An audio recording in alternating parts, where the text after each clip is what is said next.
Well, hello everyone, and welcome to another WDW with Me podcast.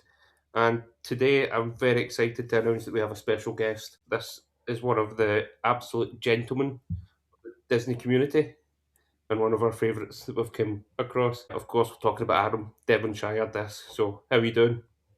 Yeah, all good, guys, all good. I've been called many things in my 40 years on planet Earth. A gentleman hasn't been one of them, so I appreciate that. Thank you. Today the tables are turned though. It's not you asking the questions, it's us. Yes, yeah, interesting. I'm interesting to sit this side of the table. So, yeah, intrigued of what you got for me. It's good to have you on. How do you feel about answering questions that you're normally asking people? Do you know what? It is a bit weird. I've done a few where I have been the guest on podcast, and there is a little bit of like anxiousness of like, oh, what's the question that's going to be asked? But I mean, we speak on a pretty much a daily basis now, so you know a whole host of me, and I know a whole host of you. So hopefully, I'll be able to navigate them okay. Yeah, I feel like what we're about to ask, we know all the answers to already. Yeah, We're going to ask you. That might be the case, to be fair. Yeah, yeah. We do we like a Disney conversation, don't we? generally do talk every day so far, and it's not often that you come across someone that you've never actually met in person that you got on so well with. And so for that, we thank you. And we thank you for all your help with our page. And obviously, you were the first person I ever done a podcast with, which is still a massive honour. Been fortunate enough to ask back, so I must have done something right. Just a quick question here, Adam, that's not on the list. So, whose podcasts are winning? Is it Darren's solo podcast or his joint podcast? I had a look actually recently to see what my top 10 is looking like, just to gauge, you know, where we are with the top 10 and our recent episodes. And I can confirm the Devonshire Dis number one episode is the joint podcast episode we did with both of yous. Yeah, you are the number one episode. The Stitch episode's in the top 10. And Darren, our first episode, our conversation that we did back in the day when we covered you being a Disney cast member back in the day, and just the general sort of meet and greet, that one is also a top 10 podcast episode. So, like you said, you're doing something right, guys, because you're free of the top 10. I'm just hoping to keep that top spot so that it's not one of his solo ones that's at the top. You're clear in number one spot at the minute. Second was randomly a Disney quiz I did back in October 2024, which obviously has hit the algorithm and is continuing to climb. But you're keeping one step ahead. You'll be pleased to hear. Isn't it funny how the algorithm works though? Like, I don't get it. I don't I understand. don't. There's No. things that you think, like there's videos we make. And you'll be the same because you've started doing a lot of your face videos now on Instagram. But a video that takes you 10 seconds to put together gets thousands of views. But a video that takes you a good hour to put together gets like 200-300. It's crazy. Yeah. Yeah, I don't get it. I guess I'm of age that I don't really understand the tech and social world. I was speaking to Nick Carter actually recently because he obviously drops quite a lot of awesome looking apps, and I said to him like, how does it work? How does it work? And even he said, look, do you know what? It doesn't. It's repetition, it's consistency. One of them will hit and you'll go viral and you get thousands of likes, and then that next one that you spent all weekend doing will get a few hundred, and it's all baffling to me, and I think it's all baffling to most of us, really. Yeah, it definitely is. It's just You let it get to you too much. I don't let it get to me. What it gets to me when you spend ages on something that you think people are going to like, Yeah, but actually, not that they don't like it, but this is the algorithm that's not pushed it out far enough. exactly. Yeah, yeah, So really, the content like I go on Facebook a lot and look at all these other pages and like the questions that people are asking most, I take note of them and I think, right, well, if that's what a lot of people are asking, that's what we need to discuss in podcasts or do tips about or posts about. But actually, then it's all down to the algorithm as to how far that goes, isn't it? It's yeah, nuts. It doesn't absolutely. make any sense whatsoever. The one that gets me every time, and I obviously I've mentioned it many times, I don't understand TikTok. I never will. It's a young person's game. But when I look at the posts that I've put on TikTok, if I've got a Disney bus in that video, it does well. Yep. So it's something about a Disney bus. If It's you a want birth something to go viral, put a Disney wrapped bus in there. post or the food posts. anything food related, Disney food related, goes crazy. It's a strange world, right? Mad. And I suppose we're lucky because we've got a lot of followers there who send us a lot of food photos. Yeah. And I think that's mainly because we do ramble on so much about the dining plan, and how much money we save by doing that. And we're going to go and discuss about that later on. Absolutely. It's a big thing for you this time. But they don't realise that it doesn't just help us with the pictures, it helps everybody else, because they don't know what they can get with meal credit. They don't know what they can get with a snack credit, or what classes is a snack credit. Just all these wee simple things that other people helping us doesn't realise that it's helping others as well. Yeah, you hear it all the time from people who aren't going to the parks, where they say like, "Oh, is it theme park food? Is it your chicken nuggets, your burgers, your sodas?" And yeah, okay, you can get that, but there's so much more to Walt Disney World from a food perspective now. I was talking to AC, and obviously he's a big foodie, and you just think of some of the restaurants and some of the meals. We've mentioned it on our podcast together, some of the restaurants that we've been on in our trips, and places that, you know, Darren, when you were working there, that you frequented, when it isn't just chicken nuggets, hot dog, and a burger anymore. It really isn't.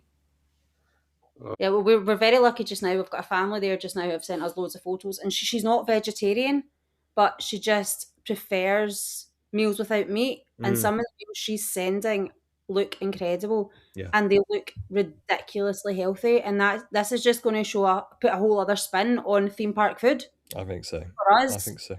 To post, because people just think, no, I'm not going to Disney because we're not eating burgers and chips for 2 weeks. It's not like that. Because when you look at the menus of some of these restaurants, obviously we're planning our 2026, and you look at some of the restaurants that you're looking at, and when you go to the menu section, like the main menu is only a fifth of what you're seeing. Then you've got all the vegetarian side of things, you've got your allergy sections, and they just cater for every palate now. It's pretty incredible, really, to see how far it's come. Well, they are so good at that, aren't they? Like, they will tailor anything. But anyway, let's get on and have you talk about your up and coming massive anniversary trip. Yes. What's the countdown sitting at? We are on 86 until we get out there. Nice. So 86 days. It's going to be a 3-week trip, so we're going to be out there for a decent amount of time, and it can't come quick enough. It really can't. It feels like only a couple of weeks ago it was saying 200 on My Disney Experience, so it shows how quick 2026 is going anyway. So I think these next 86 days will probably fly by. I need to slow down just a pinch, because there's a whole host of real world stuff that we need to get sorted and work and so on and so forth. But yeah, honestly, I can't wait for it to be here. So obviously, your listeners, you've obviously got, I think the last I saw was 3 podcasts where you've kind of touched on your kind of plans. So what are your plans when you're heading there? We obviously know because we speak to you and listen all the time. But for those that maybe don't, what you're going for 3 weeks, which in my opinion's the ideal time to go for. So what's your plans in those 3 weeks? So the skeleton of the plan is 3 weeks. The first portion, which is a few nights, that's going to be staying in the Walt Disney World bubble. We were lucky to get 3 nights in Kidani Village. We're DVC members, so we're in the DVC arm of Animal Kingdom Lodge, which is fab. We haven't been there since 2018, so I'm looking forward to getting back to the Animal Kingdom Lodge. It's definitely one of my favorite DVC resorts. Then, as you mentioned, it's our anniversary trip. Although our anniversary is in June, we were looking at going in June, but we've moved it into August purely for the sake of childcare with the school holidays. It was easier just to be with them instead of trying to go on a 2-week or 3-week holiday in June and then trying to find time holiday wise for work to take off as well. So we've moved our anniversary trip to August. But as part of the anniversary celebrations, our 10-year anniversary, we decided to go on our first Disney cruise. So we are Disney cruising. We're Disney at sea on the Wish. We're heading to Nassau, and then we're heading over to that iconic Disney island of Castaway. So I'm looking forward to experiencing Disney on an island as well as Disney on sea. So that'll be 3 nights. While we're on the coast, we're going to do another first and another DVC resort for us, and that's Disney's Vero Beach over on the east coast of Florida. So looking forward to a bit of unwinding after the chaos of the cruise, because I'm sure it will be an element of chaos with our 2 kiddos. And then we're going to finish with a nice 9 days back in the Disney bubble at our home resort, Saratoga Springs. It's my happy place away from home. And we're going to do the parks and get that bit of Disney magic before we head back to reality. Incredible. Sounds incredible. Just sounds amazing. I think Yep. Vero Beach is massive on our hit list, isn't it? Yeah. And I think we'll be keeping an eye on your photos and videos and everything. Like, we need to know it all when you come back. Yeah, that sounds good. We will be sharing. We'll be sharing for sure. It's actually interesting, Vero Beach. Our recent podcast, Loz and I's planning episode that you mentioned, Darren, that was talking about Vero Beach and what we got plans and trying to do research of the place. There's not a huge amount out there as far as research. I couldn't find a host. A shout out to the Finlay's Adventures. They did a fantastic vlog series when they're over there. So I got in contact with them and spoke to them, and they've given me a load of hints and tips about what to do. But it mainly just sounds like a really chilled beach resort, but with just that subtleness of Disney coupled with the Disney conservation, with it being a breeding place for sea turtles as well. So it's ticking a lot of our boxes where we can just chill out on the beach, get a bit of education as well as your entertainment, and obviously a pinch of Disney in there as well. It's definitely not advertised nearly enough, isn't it? No. I think a lot of people, especially a lot of people on our pages, because they are either first timers or, I mean, people go on our page because they're looking for tips and tricks or listen to podcasts for that. So they've probably never even heard of Vero Beach before. Yeah. Obviously, we have, because we are desperate to be DVC members and we're desperate to go there. But it's something that I think everybody needs to look into to see if they could rent points to go. Yeah. It's a different part of the holiday, isn't it? Mm-hmm. It's not the rest of the crazy parks. And as much as that can be as relaxed or as crazy as you want, Vero Beach, you have to relax there, don't you? You don't really have another option. So it's kind of making you put the brakes on a wee bit before your crazy 9-day schedule. It'll be good for after your cruise, because the cruise will be insane. There's so much to do. I've been fortunate enough to do 3 Disney cruises. You will love every minute of it, I guarantee it. There's just everything round each corner. There's something different going on. There's random characters. There's, Castaway Cay is just one of my favourite places on earth. You're going to love it. It's just unbelievable to see that this was a man-made island that's just outstanding. Yeah. It's so much fun. Your kids especially will love Castaway Cay. It sounds awesome. It does. Everyone I speak to who've said about going to Castaway and being on a Disney cruise, they all say the same consistent thing, and it's that nostalgic element of Disney magic that we had growing up for us who were fortunate to go to Disney parks when we were younger. That sort of magic's been bottled up and put onto these cruise ships and places like Castaway, and to be able to experience it honestly is a bucket list item for us. We said when we were booking it, this might be our one opportunity to do it, so why not? I've been told again routinely by people who go on cruises, don't think it'll be a one and done, because you will get bitten as you do with the parks, and it will happen again. And I can see the reasons why from researching. It does look truly magical. It's probably the same as what we say when people come to us to say, this is our one and only. And you're like, no, it really ain't. See, when you're 15, one and only trip, come back and remind us. But the thing about the cruise line that I think will astonish, we've already kind of touched on it there, is the quality of the food. The restaurants within the cruise ship are first class. Absolutely first class. Is Animator's Palette on the ship you're going to?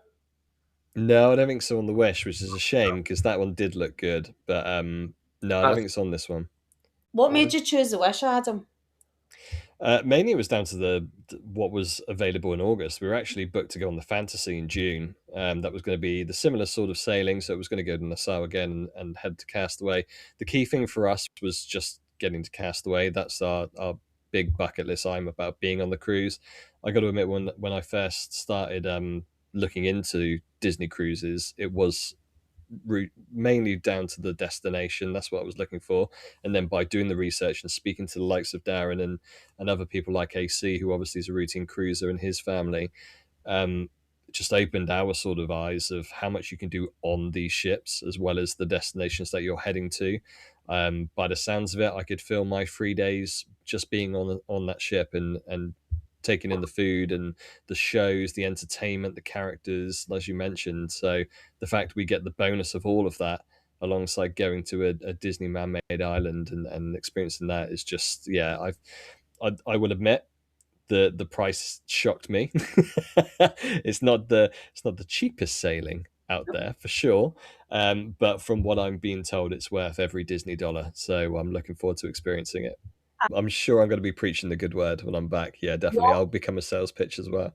Yeah, you always hear people who are routine cruisers saying that they're not getting off at anywhere other than the Disney Islands. At Nassau anymore. I was on after the first time I got off at Nassau on the Disney cruise, and then I was on a cruise, a Royal Caribbean cruise after that. I didn't get off the ship at Nassau. Just that was a personal preference. I've seen it once. I didn't think I had to, and as you've already touched on, Adam, there's more than enough to do in the ship. I was quite happy Yeah. to sit in the ship. So I was going to say, a lot of people say the ship is empty Yep. on on the days that they're at different places. Obviously, you need to go off at Castaway. That's a must. Yeah, absolutely. Yeah. And even if you were to go to Lookout, like that's a must. But I don't know if I would go. Maybe I would. I don't know. Like you're on that for such a short space of time, aren't you? You want to experience the ship, and as much as it's nice to go and see places, but you want an empty ship too, don't you? You want to be able to just go and explore and do whatever you want to do while there's no crowds. Yeah, we said we were planning to set foot in Nassau to say you've done it, get the magnet, and then probably scuttle straight back in after like half hour of get back on that cruise ship. You also get DVC perks every day, don't you, on the ship? Apparently so. That's what I'm being told. Yeah, apparently there's like booths for DVC, and there's like DVC dedicated trivia nights and stuff. I'm sure it's just opportunities to say, do you want to add another 50 points on here, or are you enjoying DVC? Do you want an extra contract? Want to just advertise it even more for us? Exactly. There's some advertising for us. There's a wee clip for your magic band, or there's a wee this, or there's that. We're just walking advertisement boards for that club, that's for sure. Absolutely. And hey, I will take a free hat, magnet, whatever they want to throw at me. I will take the perks. It might be the most expensive magnet I've ever bought, so I'll take it. I can't wait to see all your posts. Yeah. Looking forward to follow along. It's amazing. Going to be incredible to follow, because I'm trying to get this one to go on a cruise ship, but she's dead set against it. So I've just got a fear. Adam persuasion. Yeah. There's a slight fear, and I think I might get over it. Do you know where my fear started? And this is I keep saying this, and it's nothing to do with the boat itself, and it was a boat, it wasn't a ship. When we were, I think I was about 7 or 8, we were in Florida, and remember, I don't know if you remember, but they used to do the one night sailing from Miami to the Bahamas, and it was an overnight sailing. I know, yep. And you used to get picked up. Remember the Howard Johnson Hotel Group? You used to get picked up outside the Howard Johnson. Yes. And you used to go on a bus to Miami. You were on that bus for hours. Oh, wow. Yeah. And then you got on a boat. It was a boat. It was classed as an overnight cruise, but it was a boat. We had a cabin that was probably half the size, if not less than half the size of a standard resort room. 4 of us in it, and then you were having your dinner, and you could see the sea, and you could see the sky, and you could see the sea. And the room that we were in, we didn't have like a window of any form, and I was like, I don't like this. I do not like this. So the one stipulation I've said to you is, if we go on a cruise, I need to be able to see outside. And that's the reason it cost about 4 or 5 grand. Yeah, that's exactly it. That's exactly, and that's the reason why ours is so expensive this time. Loz was dead set on going on a Disney cruise. She wanted to experience it, but one of her must-haves was a balcony and a veranda, just to be able to see the sea and have that natural light coming into the cabin. And we'll be honest, when the kids go to sleep, we just wanted to sit outside on a balcony looking at the sea with a glass of wine in hand. So it was a little bit more that certainly if you want the larger family style cabins and you want to add a balcony to it, then it does come at a price. So you've got to factor that in. AC tells me all the time that if you wanted to do an inside cabin and you pick the right sailing, it can be a lot cheaper. And I've seen it from some of the research. You can get really good deals on a Disney cruise line, depending on where you're staying and where you're heading to. So it will be in your future for sure. I can see it. No, I think it will. I found an inside cabin sale in 3 nights, and it was like $1,800 for the 4. Not if there's not window. Sorry. I think before you booked this, you were a bit apprehensive about it. As much as you really wanted to do it, you were like, I don't know if I'm doing the right thing. So then, when you come off the ship, Saratoga. Yes. How amazing is that going to be? Because it's like you say, you're home from home. Yes, it's a happy place. It is, and it's had a bad rap over the years. You've probably seen it in the Disney communities, and I remember seeing a post a long time ago, and it was seen as the hood of DVC, and I was just like, wow, really, like, you must be staying in a completely different place. Maybe it's a different an area. It's a very big resort, Saratoga. And what I found with a few conversations, especially some American friends over in the community, the way that they enjoy their vacations is having everything close by, everything instant. And the tower blocks, for instance, that we're seeing now cater for that. It is a one unit, and you're close to all the amenities, and your bus stops outside, or your skyline is just around the corner. Um, and that's absolutely fine, because the way that DVC, the way that Walt Disney Company create these resorts, tower to streaming resort, they are all 5 stars. They are world class places wherever you stay, from the value all the way up to the deluxe.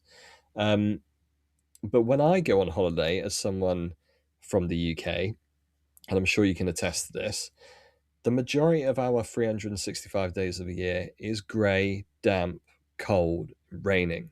If I'm paying thousands of dollars to go across the pond to Florida, I want to feel the Floridian heat on me for the vast majority of the time I'm there.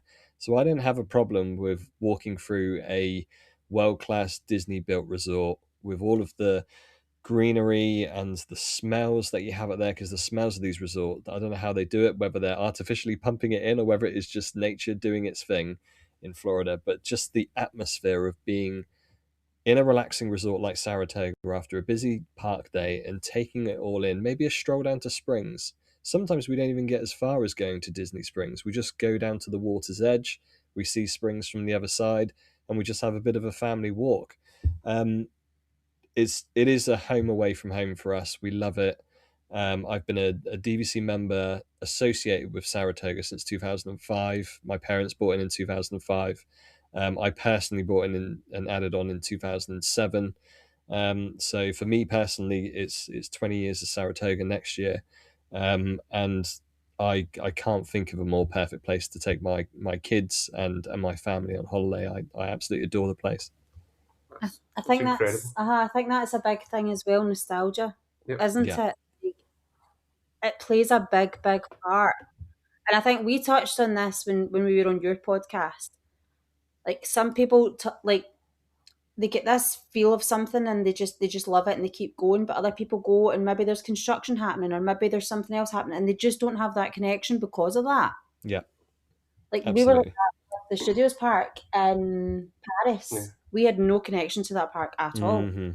It Yeah. was just a construction It's getting zone. ripped apart. Uh-huh. Yeah.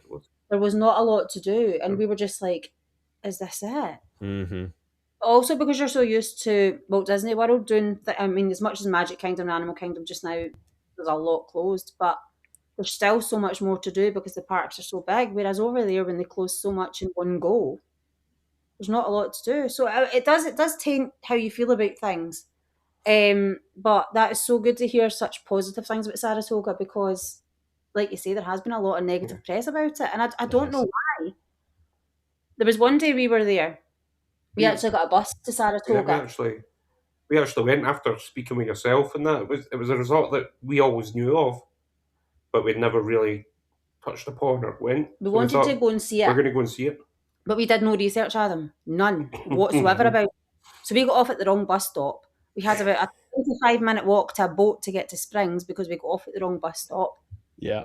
But no, I'm not letting this, because some people would be like, no, don't like this resort now because I didn't do the right thing and I didn't research it. And we're not doing that. We're not letting that taint it because we have heard such incredible things Yeah. from you about Saratoga. So next time we go back, we're going to do it and we're going to do Saratoga. We'll plan it and we'll go together, and I'll be your Saratoga guide. Don't worry about that. Yeah, absolutely. That's a very good plan. No, we should have known when we were the only two getting off the bus where we got off the bus. We should have took that as a sense that this maybe isn't the best bus stop to be getting off. I'm very glad it's just you and I. My mum and dad had the kids, because imagine dragging the kids after a park day. Yeah. Around Saratoga to get to the right point. Because I mean, it is a big resort, like you say, it's so spread out. But lots of people love that, don't they? Like we're saying, it was a 25-minute odd walk. That's because we went the wrong way. We went the wrong way multiple times. There was places to be walking about for 25 minutes. You know, we were in a Disney resort one of the most beautiful Disney resorts I've seen. So I was happy to be wandering about and lost. It was gorgeous, but it was such a spur of the moment thing Yeah. that we just jumped on the bus and went. Like, had we had a resort mug with us, it wouldn't have made an issue. It wouldn't have been a big deal because we could have No. went and drank and went and done this and went that, Yeah, but we we had could have found nothing. Yeah, we had nothing. We were just walking in circles. Then at one point we were walking across the golf course, and I'm going, I really don't think we should be here. Well, this is the thing. The whole resort sprawls across like 18 holes of golf course, so it's going to be it's going to be a big resort, and the bus thing is interesting because it is very true that what we say to people who are looking to stay at Saratoga and where they would recommend. We always mention the paddock. The paddock is the third bus stop in the resort. It's as middle as you can get to Saratoga, but actually it's a shorter walk to the marketplace of Disney Springs if you want to walk there. The preferred spots that you can stay, the two preferred options you can stay, one of them is just across the water from Disney Springs. And then the other one is close to all of the amenities in Saratoga, so your artist palette and your turf grill, and the shops and the lobby, etc., and the main pool. And they're your preferred. But for me, the paddock is the one I would always get on and get off. If you want to be the first person on a bus, then the grandstand is the one to go. That's the first one that comes in as soon as you come into the resort.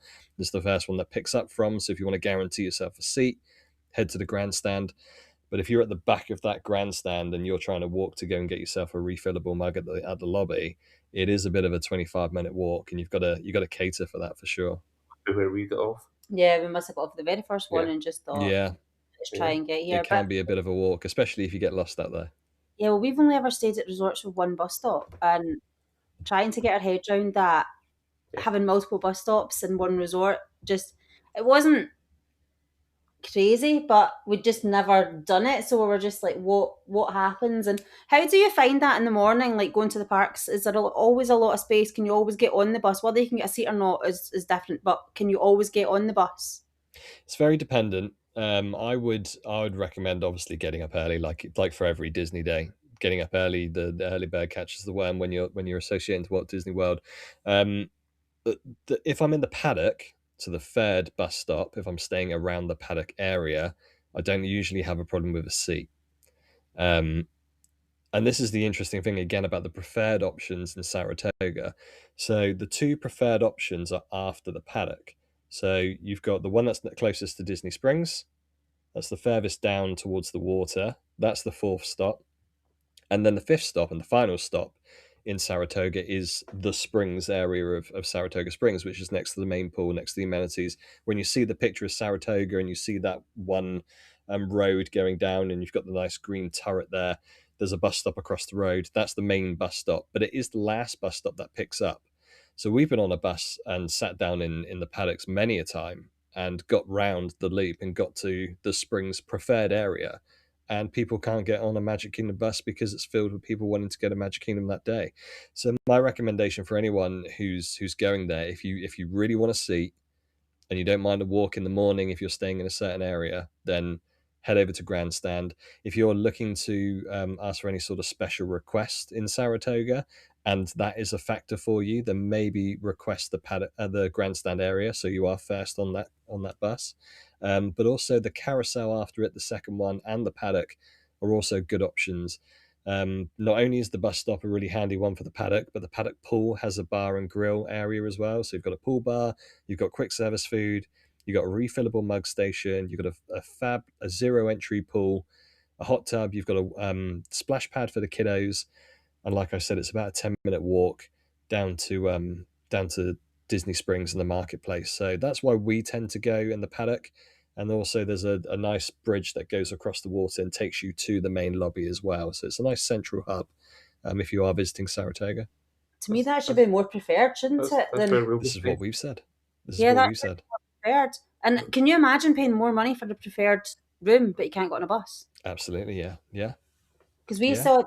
That's what puts us off of Caribbean Beach. Yeah, well, we also said that when the Riviera first opened, so we were there on opening day of the Riviera in 2019, was it? So we just thought, well, we're staying at Art Animation anyway, let's get off at Riviera and have a look around. And it wasn't until we went to get back on the Skyliner to go to Epcot.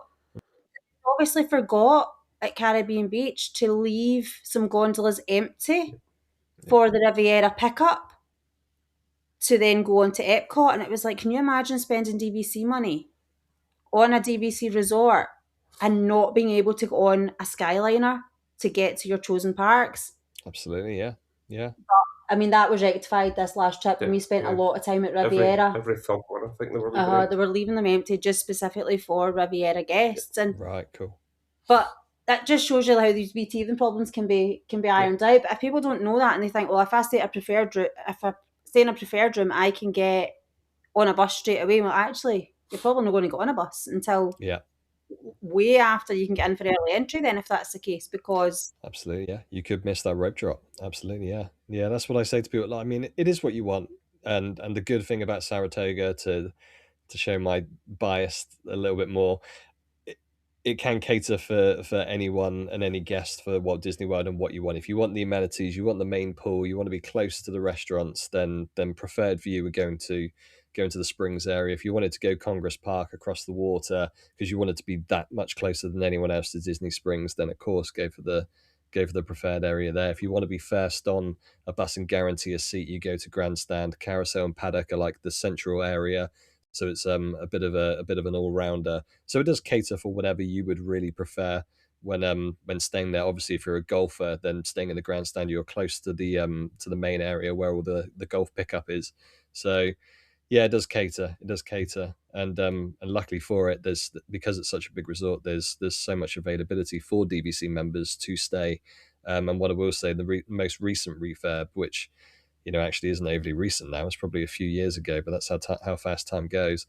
It has leveled up Saratoga. It does feel like a real deluxe resort now. So I implore people who are DVC members, people who aren't DVC members, you can rent points easily at these places, and they are comparable to package holidays these days. So if this tickles your fancy, if you're listening and you're thinking that sounds like a bit of me, then go check it out. I think you've sold Saratoga. It's beautiful. It's absolutely beautiful. No, it is gorgeous, but I think if people are researching it, they'll probably come across the negatives more than the positives, and it's not the positives. Absolutely. At the Paddock area. Yeah, that's where we'll be staying. It's got everything that we Thanks, need. Adam.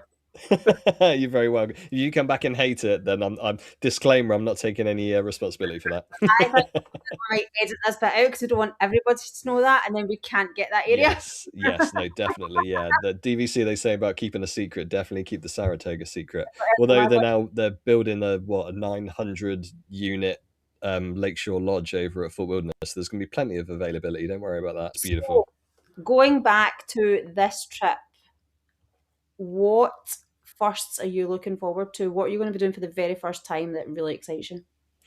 Oh, there's a number of firsts. Obviously, the cruise is a big one. That's going to be a big one that we've already touched upon. Vero is going to be a first, having to experience DVC outside of the bubble, and seeing how the Disney's level of service caters to a resort like that on the beach.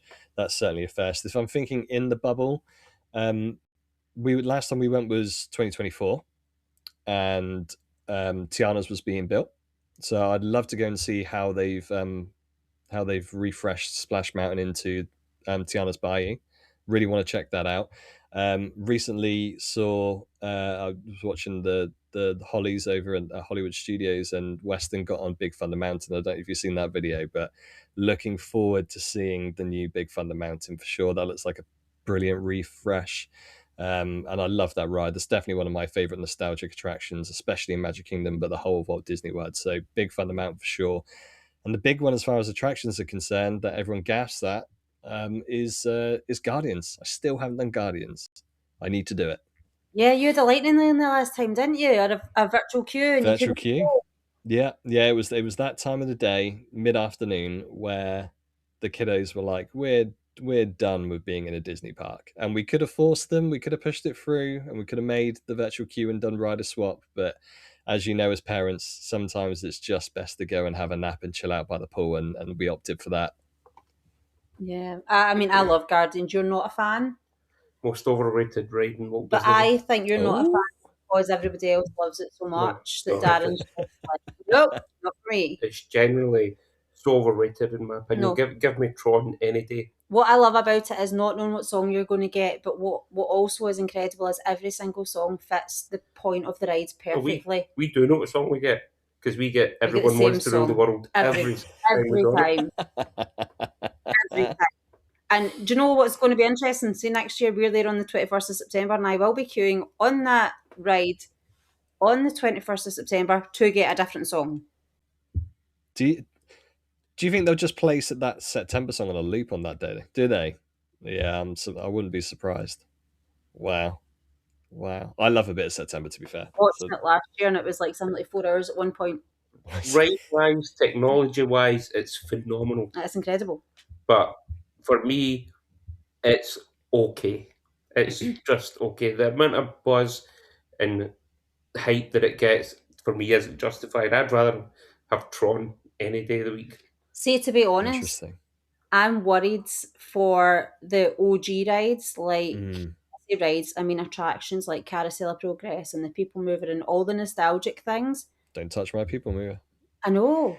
That's really worrying me because of all these new rides, technologies and advances and things. I'm thinking you've got to leave some things untouched.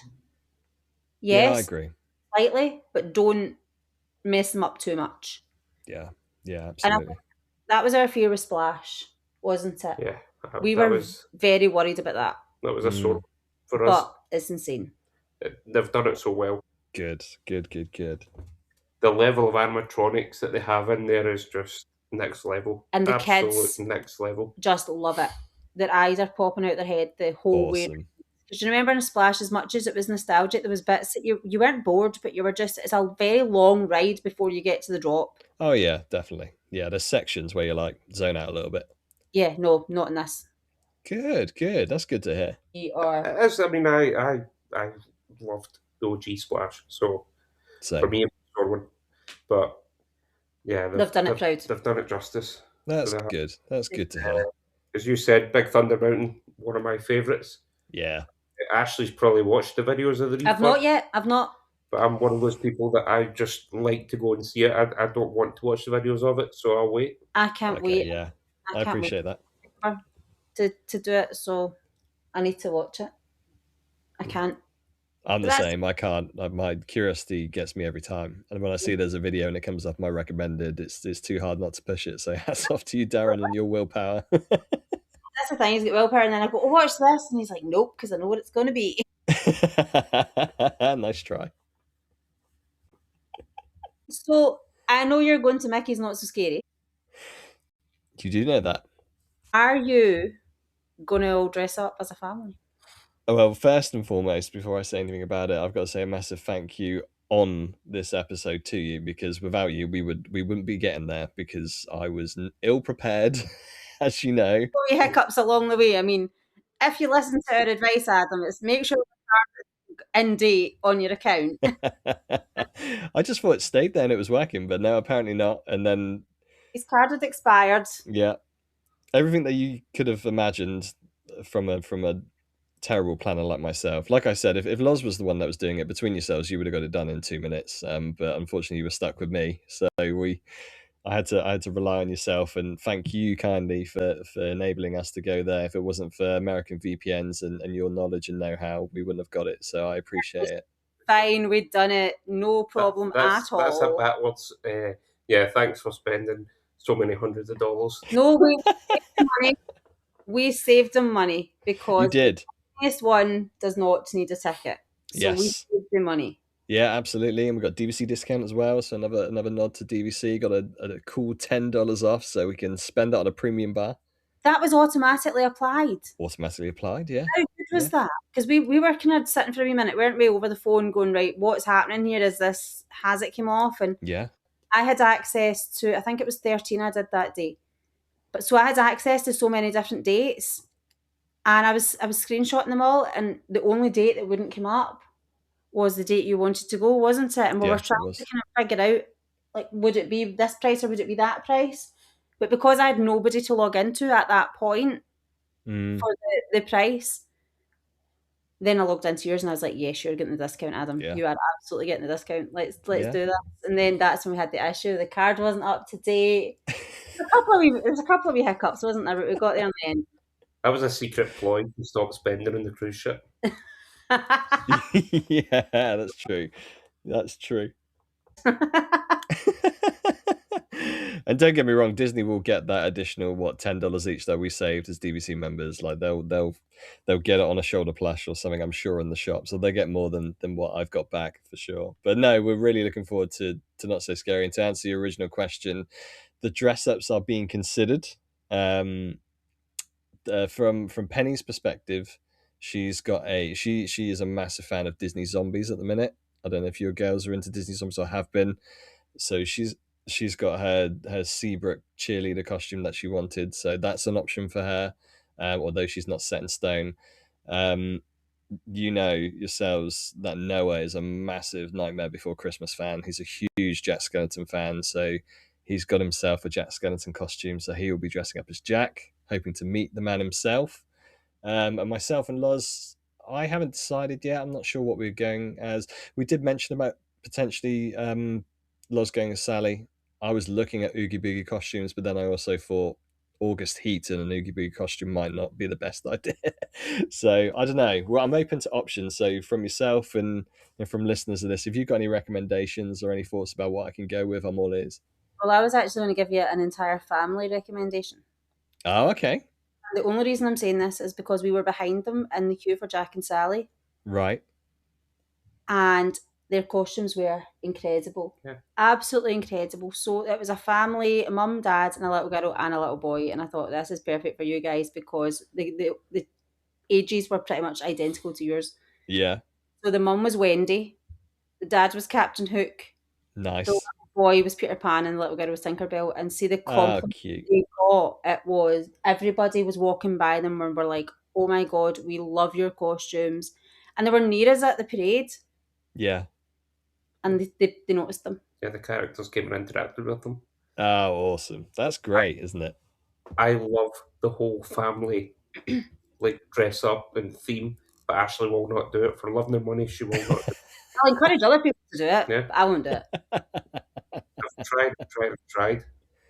So when was the last time you were at Mickey's Not So Scary?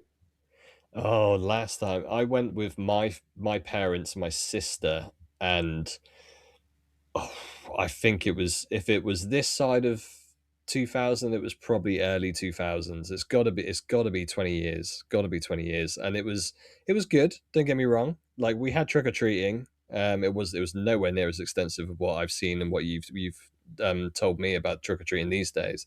And there was a show obviously in front of the castle. I believe there was specific Halloween fireworks, but that was pretty much it. The event now just looks like exactly what it as described, like a whole event, having the shows, the characters, the trick-or-treating stations being in abundance, and the merchandise that's on show there as well. My family are huge Halloween fans like yourselves, and the kids have been brainwashed to be Nightmare Before Christmas fans and Halloween fans themselves. I honestly think if you ask them, do they prefer it to Christmas, they would say Halloween. So I'm super excited for them to experience it for sure. Oh, they'll love it. Yeah. Won't they? Well, as we always say, it's our favourite ticketed event. It's just, and as you said, Jack and Sally's a must meet. Yeah. So they normally start meeting from about 4:00 when the party first starts. So if we're desperate for that, that'd be our advice, to go there straight away after you get your wristband. Right. Or wait till the fireworks are on. Yeah. And if you kind of gauge it before that, if the kids don't like the fireworks as much, go straight to Jack and Sally during that, because 10 minutes during the fireworks at Christmas. Yeah. Interesting. And it was a 2-hour wait before that. There's a show. It gets big. The front of the the front of the castle, that's got a Sanderson sisters. Yeah, Sanderson sisters, but there's also the Jack skeleton. Oh, that's in the fireworks, yeah. Puppet in the fireworks. Oh yeah, the big like 7-footer. Yeah. That's also used in the Jollywood Nights. Yeah. Nightmare Before Christmas. And you'll have is it? Wow. The Stitch and Angel dance party this year as well. Yes. Yeah. And that looks incredible. Angel out dancing, which is really rare. It was the Descendants dance party the last time we were there, and our kids are really shy at things like that. Like they're pretending that they were dancing, but they weren't really. You've got the exclusive party snacks. It's incredible. The party food. It's just. But you're very lucky. You're going not in the first or the second or the third. You're kind of going monitor that, so you Yeah. can gauge. Somebody will put posts up about a map or an itinerary. Look at that and pick exactly what you want to do, because you Good shout. need to go in with a game plan. Yeah. As Yeah. for the amount of money you're spending and the amount of time that you've got, it's one of the nights where we would heavily recommend having a game plan. Okay. Yeah. Have some sort of itinerary, because you don't want to go in and go, oh, I forgot about that, and I wish I was going to do that. And the mood it takes you elsewhere, doesn't it? Oh, that's starting there, but then you've forgot about another show that's happening somewhere else, or you've forgotten about, I don't know, like fireworks. Just it can be as simple as forgetting about fireworks because you're so busy concentrating on like a dance party for the kids or something else for something else. So just go in with a game plan, and then you will have the best night ever. But it will take a bit of research. Yeah, absolutely. Well, I'm going to be speaking to yourselves. I've already listened to your podcast regarding it, and I'm going to be asking you all sorts of questions when we get closer. So be prepared. That's the one tip we would say. Like, you need to put the work in for this, because it's a lot of money. There's almost as much planning goes into that one night as there can be for a 2-week holiday. So you've obviously mentioned it on your podcast, but what if you had 3 things, as in these are the top 3 things that I would definitely do on a Not So Scary? What would be your top 3? Jack and Sally as a meet, I guess. I'll go first. As you say, the wee one loves Jack, so you have to go there. It's such a special meet. So it really is incredible, the time and effort that they spend with the kids. Every time we've done it, it's been a great meet. So yeah, definitely. The Nice. Boo You parade is the best parade Disney do. I hear that. I always say if you can wait until the second one, wait until the second one. It's less crowded, it's less busy. But obviously, the little ones, time of night, the second parade is normally about 11 o'clock at night. Quite late. So it is quite late. And just trick or treat your heart out, honestly. Just go round about. And as we do say, like towards the end of the night, the handfuls become 2 handfuls. Nice. Snacks. So they're now scoops now, so you get whether you get a level scoop or whether you get a heat scoop, depends on when you go to the... Right, okay. As you know, Adam, I am a massive sipper and popcorn sucker. Yeah. If there's that particular sipper or popcorn bucket, you do have to be pretty much in line pretty quickly for them. Right, okay. Limited each night. Yeah, well, I would say my 3. Now, bearing in mind, I'm not massive on that, but the Christmas one I had to have because it was that truck. Yeah. Yes, awesome. You're also in an advantage because you're going to see pictures of the merch beforehand, and you can go, well, I don't actually want that, or I don't need that. So you can then go, oh, right, I need a popcorn bucket, so we'll do that first. Or, well, you do need to do trick-or-treating. You can't go there and not do the trick-or-treating. Yeah. But I would say the Boo to You parade is 100%.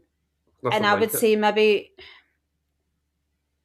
I don't know, it would probably depend going like on the days leading up to it, how late your kids can stay up. If it's after the holiday, no chance, because they're still on UK time and there's no way they'll stay till 11 o'clock to watch the parade. So regardless of what parade they watch, you need to make sure you see the parade, because it's incredible. But I also wouldn't watch it from Main Street. No. Right, interesting. I would watch it from Frontierland, probably around the back. Yeah, round by Tiana's, Pecco Bills, round about that kind of area. Okay. See where the DVC stand is in Frontierland? Yes, yeah. The lounge, that's where we not sometimes stand as well. Right, yeah. Quite a few times. It's quite good because it angles out slightly, so you don't have anybody poking out in front of you and looking. Yeah, sure. A wee kind of shack thing, isn't there? DVC shack. We basically just stand at the railings in front of that, so that's one of our favourite places. And do you know what? That is our favourite place to watch any parade. When it's Festival of Fantasy, that's exactly where we go. That's interesting. And that's the shaded side of the street too. Yep, exactly that. Not that it matters at that time of night, but the normal parade, that's when you need to stand. Definitely. But no, I would say anything like that, stay off of Main Street, just because everybody wants to see it in Main Street. Yeah, sure. Yes, it's like going out to the castle.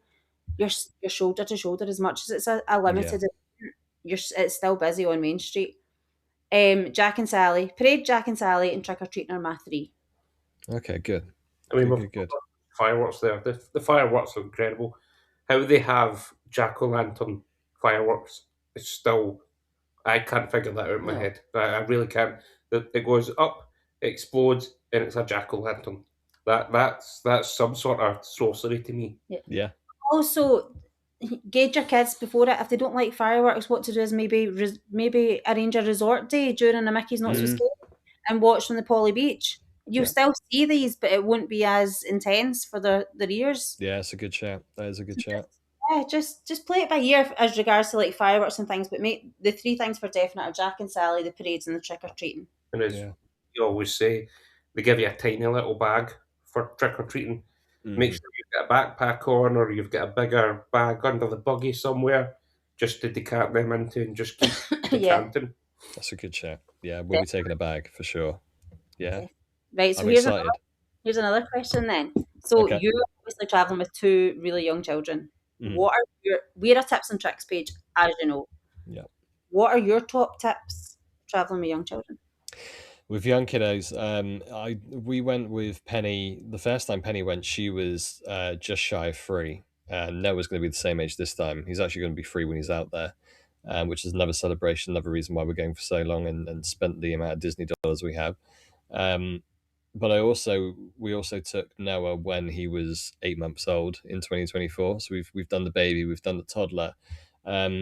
My number one tip, and Walt Disney World is a planning holiday, as we've mentioned. You have to plan, you have to schedule, but don't be despondent if those plans change due to circumstances that are out of your control with the kiddos. Florida is a humid place. It is a hot place. It doesn't matter what time of year you go.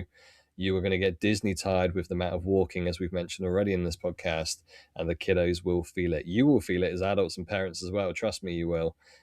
So make sure you do have a pivot and you don't get despondent about that pivot. It's very easy, and we mentioned this, Darren, before. I remember the conversation. It's very easy to get caught up with the FOMO of Disney these days. It's everywhere on social media. Everyone wants a night blossom. Everyone wants the brand new popcorn bucket. Everyone wants to ride the new attraction. And as I mentioned, I haven't been on the new hot attraction with Guardians because I had to pivot for my children.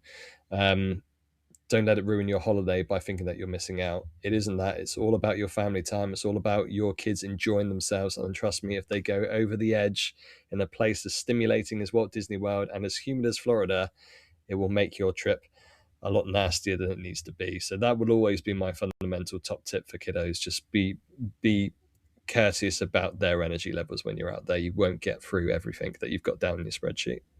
Yeah, I think that's the biggest thing, isn't it? Well, that's what we always say. Plan for your plans to change. Yeah, Absolutely. We've got a lot of people who are going for the first time and they keep saying, I've got Disney tickets, I've got Universal tickets, I've got SeaWorld tickets, and they've got this, and you're like, how long are you going for? A month? Month 10 and a half? days. That's generally the answer is either 10 days or 2 weeks. The thing is, we always bring this up, or we always bring this up about doing Busch Gardens, SeaWorld, Disney, Universal.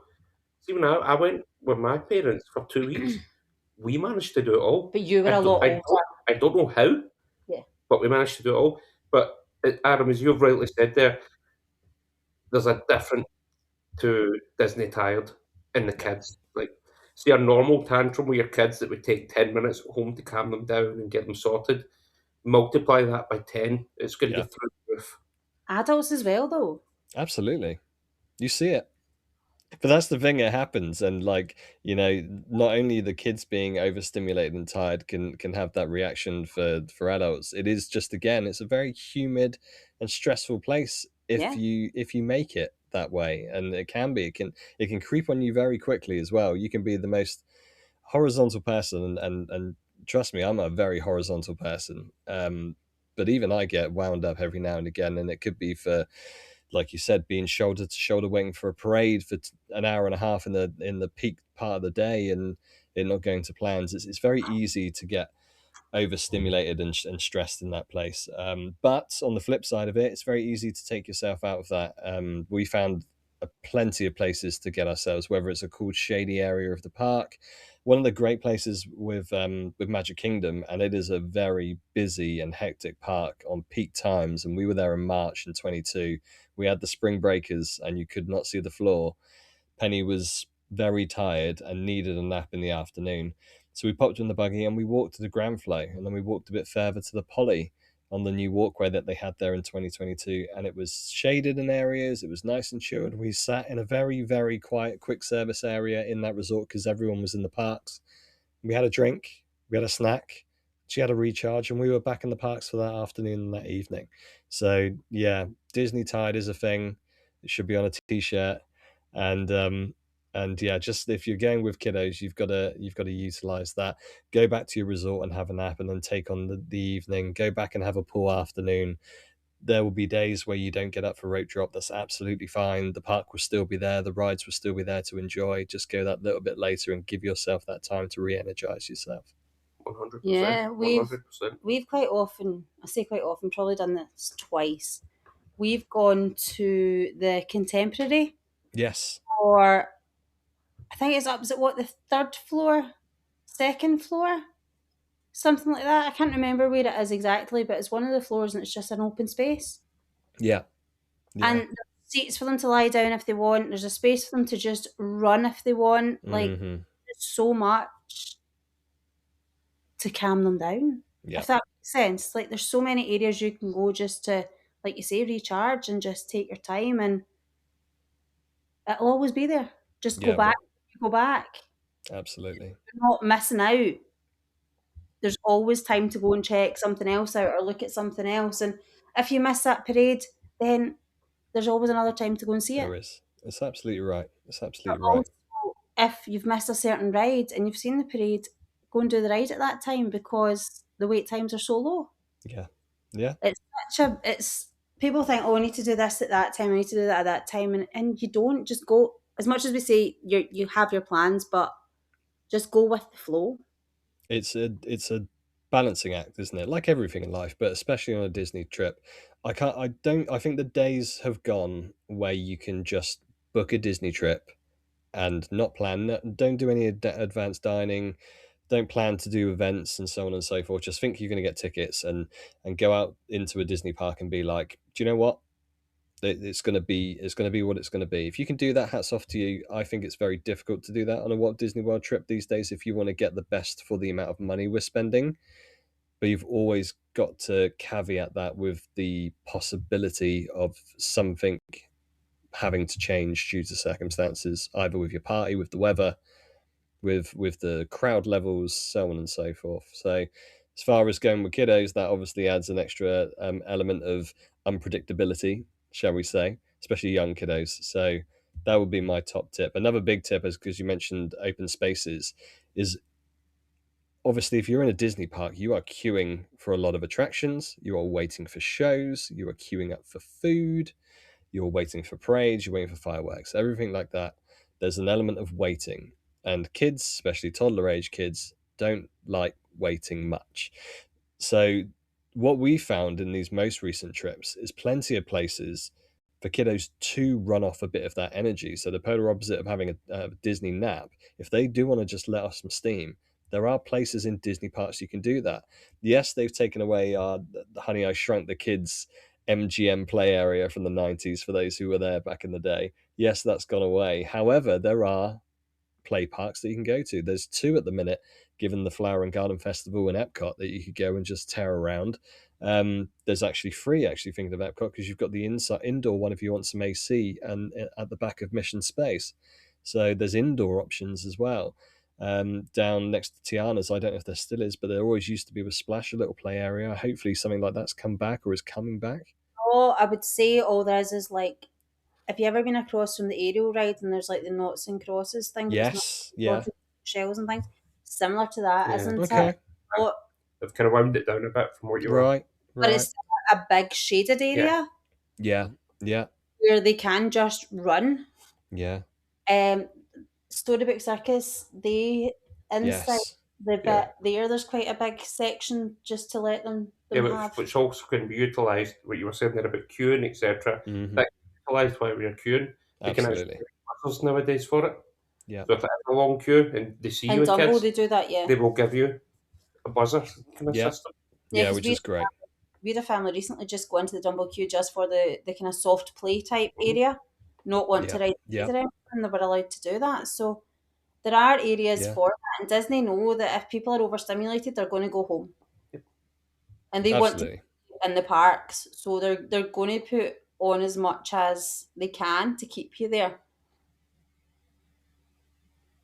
Yeah, 100%. 100%. It's happened in every park. And then Animal Kingdom obviously had the Boneyard. Still hurts that we don't have dinosaurs in Animal Kingdom just now. But they have mentioned there's going to be a soft play area or some sort of play area in that new Tropical America thing, which is fab. We know there's one coming back to Hollywood Studios in Animator's Courtyard, which again looks fantastic. My kids will certainly be there if it's open by the time we get there. So it's good. It's good that they cater for that as well as the attractions, the shows, and everything else, because sometimes kids just want to run around in circles. And I think that's where the Disney Junior Dance Party came in really well. Yeah. Because they did have that option, but then they were still mingling with characters if they wanted to be. They didn't need to. So much. That was great. Like we went into that with the kids, and it is great fun. They adored it. But it was in the air conditioning. They could let off some steam. Yeah. And like we say, like them walking for miles and miles and miles, or sitting in a pram. They're not letting off the same amount of energy, or the same type of energy as they are when they're just running or dancing or jumping or whatever. And that also, it's strange to say that also recharges them, but it does. It's a reset button for them, isn't it? Absolutely. Yeah. Reset and let them back out into the wild. So you need to let us know how this Animator's Courtyard is, because I do think that will be open when I you believe go. it'll be open by the time you go. The whole thing. I hope so. Yeah. It's gone really quiet, and I don't know if that's a good thing or a bad thing, but apparently it's going to be open. Obviously, the Muppets will be there on Rock and Roller Coaster. Another sore subject, losing Aerosmith, but I don't mind a bit of Muppets, and Penny's all about the Muppet Show at the minute on Disney Plus, so that's going to be really good for her to experience that. Yeah, that's a sore one. I think when the show had they not have lost the show, the Muppets show in Hollywood Studios, and then changed Rock and Roller Coaster to the Muppets as well, I'd have been like, oh, what are you doing? But because the show went and the Muppets appeared and doesn't make on that ride. No, it doesn't make it any better. It's just one of these things that I think it's going to be very much like Guardians. You're going to get a different song every time you're on. Yeah. And you're going to keep wanting to ride it because you want every song. And apparently a cameo by our very own Mr. Travis Barker. That's the only reason why I'm going in the queue. As soon as I saw that, I was like, yeah, I'm there. I don't care how long it is. A Blink tune gets announced for it. That would be outstanding. Oh, like they did in Disneyland Paris. They did a Blink 182 song with a very bad word in it. Yeah. In the Disneyland Paris. Yes. And the very bad word was played. Dance With Me, the intro to Dance With Me. Yeah. Full blown, word for word played in the Disney store in Disneyland Paris. Wow, really? That was not very Disney-like. It took me by surprise, but it was a good song. It's a good song, interesting in a Disney store. It is a good song, and really maybe not in Disney. Yeah, forget a tune on Rock and Roller Coaster. I'm just going there all day, every day. If we've replaced Aerosmith, one of my great loves, to Blink, a higher love of mine, as we know, that would just be phenomenal. Yeah, and the fact that we've got that affiliation with Travis being in there. Obviously, Mark has always been a Disneyland fan, and Tom as well. They're always in the parks, aren't they? So there's already that connection. I'm just waiting for the day that they announce, a Blink show at Epcot. Now that we've had like Newfound Glory and Bottom for Soup, if they get Blink there, I will book that flight with you. 3 shows twice a day. Oh, it'd be heaven. It would be. That's all I would be queuing for that day.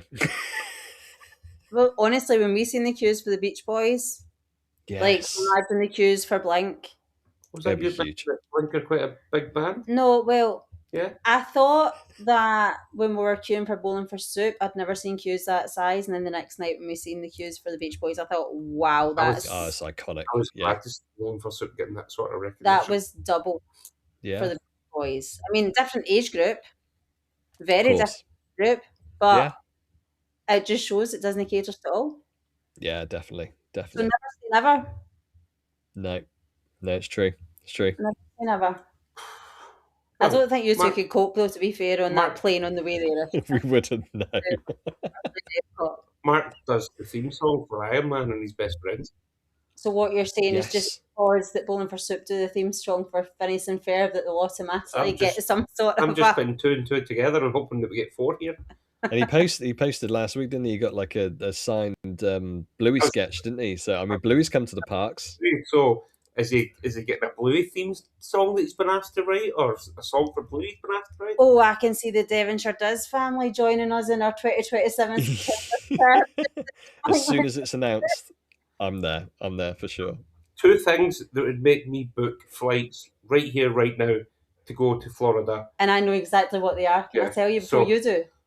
Well, the Blink in Epcot. Blink in Epcot. And Fantasmic finishing. And Fantasmic. If they told me Fantasmic was finishing, I'd been the next flight to go and see it one last time. I'd agree. I would be there with you for sure, especially with Fantasmic. Nothing will ever beat that show. No, nothing at all. Nothing at all. What is it that keeps you going back to Disney? The hope of Blink being in Epcot is the main.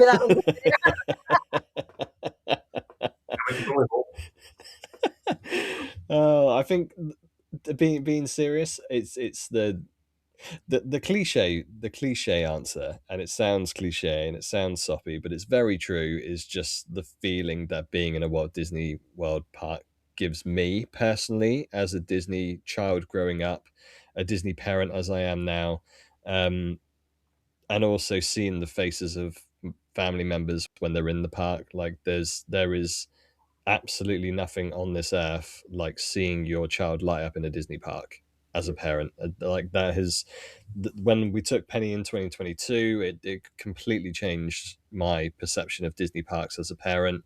When we took Noah as well, bearing in mind he was just a baby being carried around and probably didn't have a clue what was going on, but the minute he smiled at a character, the minute he enjoyed being on the Grand Fiesta Tour for the 8th time in a row, it's worth every Disney dollar for that feeling. And Fantasmic. That's got to be up there, hasn't it? Absolutely. As a show, just Disney Entertainment. Disney Entertainment, they know what they're doing. They've been doing it for decades. It hasn't lost its magic. Okay, in places it's been amended, it's changed, it's refreshed for the better. We've lost some of the old favorites. But fundamentally, it is still, as the tagline says, the most magical place on earth, and I still feel that for sure to this day. Yeah, pretty much agree with that. There's nothing like watching your kids at the parade, or that first time you see that castle when you walk around onto Main Street USA. There is absolutely nothing like it in this one. Or even not even the first time you've seen it, the first time that trip you've seen it. I mean, we've seen it multiple times, and you still get choked up. Every time. Every time you see it. And as much as you're saying, like, yeah, things have changed, and sometimes we don't agree with it, and no, we don't, but Dinosaur. In Dinosaur. But in the long run, they know what they're doing. They do. And they always do it right. I know I'm not 100% convinced. Dinosaur's the first one, like, obviously Splash was harsh, but they've done it with Tiana. But I think with Dinosaur, we were in a position where we knew it was going to happen, and we could go and write at that one last time. The last time Adam was there, he didn't realise what was going to happen, and it's now not there anymore. That's the one that's going to take some convincing of me. You didn't know that was going to be your last time riding Dinosaur, didn't you? I would have gone on a few more times than I did. Yeah, it was Penny's first time. She didn't really like it. It was a bit of a dark, scary ride, and she wasn't in the dark, scary mode at that point. She is now, but at that age she wasn't. I hate the fact that Noah will never be able to experience it, because as a young boy, he absolutely adores dinosaurs at the minute, and I think he would love that ride growing up. But I also think he will love the Indiana Jones version when it does come out. I think from what we've seen in Cali, if it is similar, apparently it's going to be a different story, maybe a different design element, but the fundamentals are the same. Then I think that'll be a great attraction. I need dinosaurs in that park. I need Easter eggs. I need something resembling dinosaurs in that park. We've already lost dragons, and I love dragons. Keep the dinosaurs, please, somewhere. I think they'll keep the ketchup, mayonnaise, and mustard. Oh, they have to. They have to for us. For our sake, they have to. We need little nuggets like that. And I think that's the type of nuggets from Dinoland USA that needs to stay. There needs to be subtle things in the queue line of Indy, just to be like, there's a business card for Dr. Seeker. Something like that. Just give me hello there on the wall. Just something like that. Mr. Toad giving Owl, the Deeds. Yeah, the Deeds to Yes. the right. Mr. Well, that's one of the best. Yes. Mr. There's something like Seeker. that needed. It could You be. say, you say about things like for us going back as repeated guests, that sort of imaginary creativity, that's what keeps us going back as well. Absolutely. Absolutely. And I think it does. It changes everybody's perspective of how they view a ride. So for Yeah. people who are so annoyed that Dinosaur has gone, looking for those little nods in the queue or on the ride somewhere would just break that in a little bit more gently. Yeah. Does that make sense? I agree. Ended towards the end showing, I'm not gonna make it. We're not gonna make it. Yeah. No. No. Okay. No. Don't even ruin the ride by doing that. Still too soon. It's still too soon. It's too raw, Adam. It's too raw. And that's the thing. People who haven't been before don't get it. Yeah. They just Yeah. think you're so sad. You're like nearly a certain age, and you're Stop it. pining. Shut up. Pining over a ride, but it's not just a ride. Memories. Uh-huh. It is. It's memory. That's exactly the way to describe it. It really is, and I think that's where we are with Phantasmic as well. It's as much as the show is incredible, it's the memories of the show. It's the memories of all the show and seeing the kids' faces in the show and experiencing the show. And it's changed. The Mexican waves every time. Waves, appreciating, yeah. They've added little bits in, but to me that's enough. Don't change it anymore. Like they've put Moana in, they've put Elsa in, leave it at that. That's the way it should stay now. Yeah, change I it. agree. Mm-hmm. And then maybe take Elsa out and put a new princess in eventually if a new one appears. Yeah, keep it. I'd be happy with that. But don't change it completely. The main story arc of it needs to be solid and remain. Yeah, absolutely. Yeah, and that's the park of the sorcerer hat. So you've got to have Sorcerer Mickey somewhere. And it's he meets, but he's not in a show, so keep him in. Keep him in projections on the water fountains. That's just nostalgic and brilliance at all once. Yeah, but like I said in your podcast when we were guests on yours, like there should be warnings there to say that there's a splash zone if it gets windy. Yeah, definitely. Yeah, don't sit front row on a windy day. We did get so. It's an interactive show. Yeah. Disney water is fine. I mean, that's another thing. Like, do you guys have magic bands? We do. Whether I will go Magic Band Plus, I don't think so. Penny's got one, so Penny will definitely do it. She loves the fact it lights up and everything. If my OG one still stands the test of time, it probably won't this time.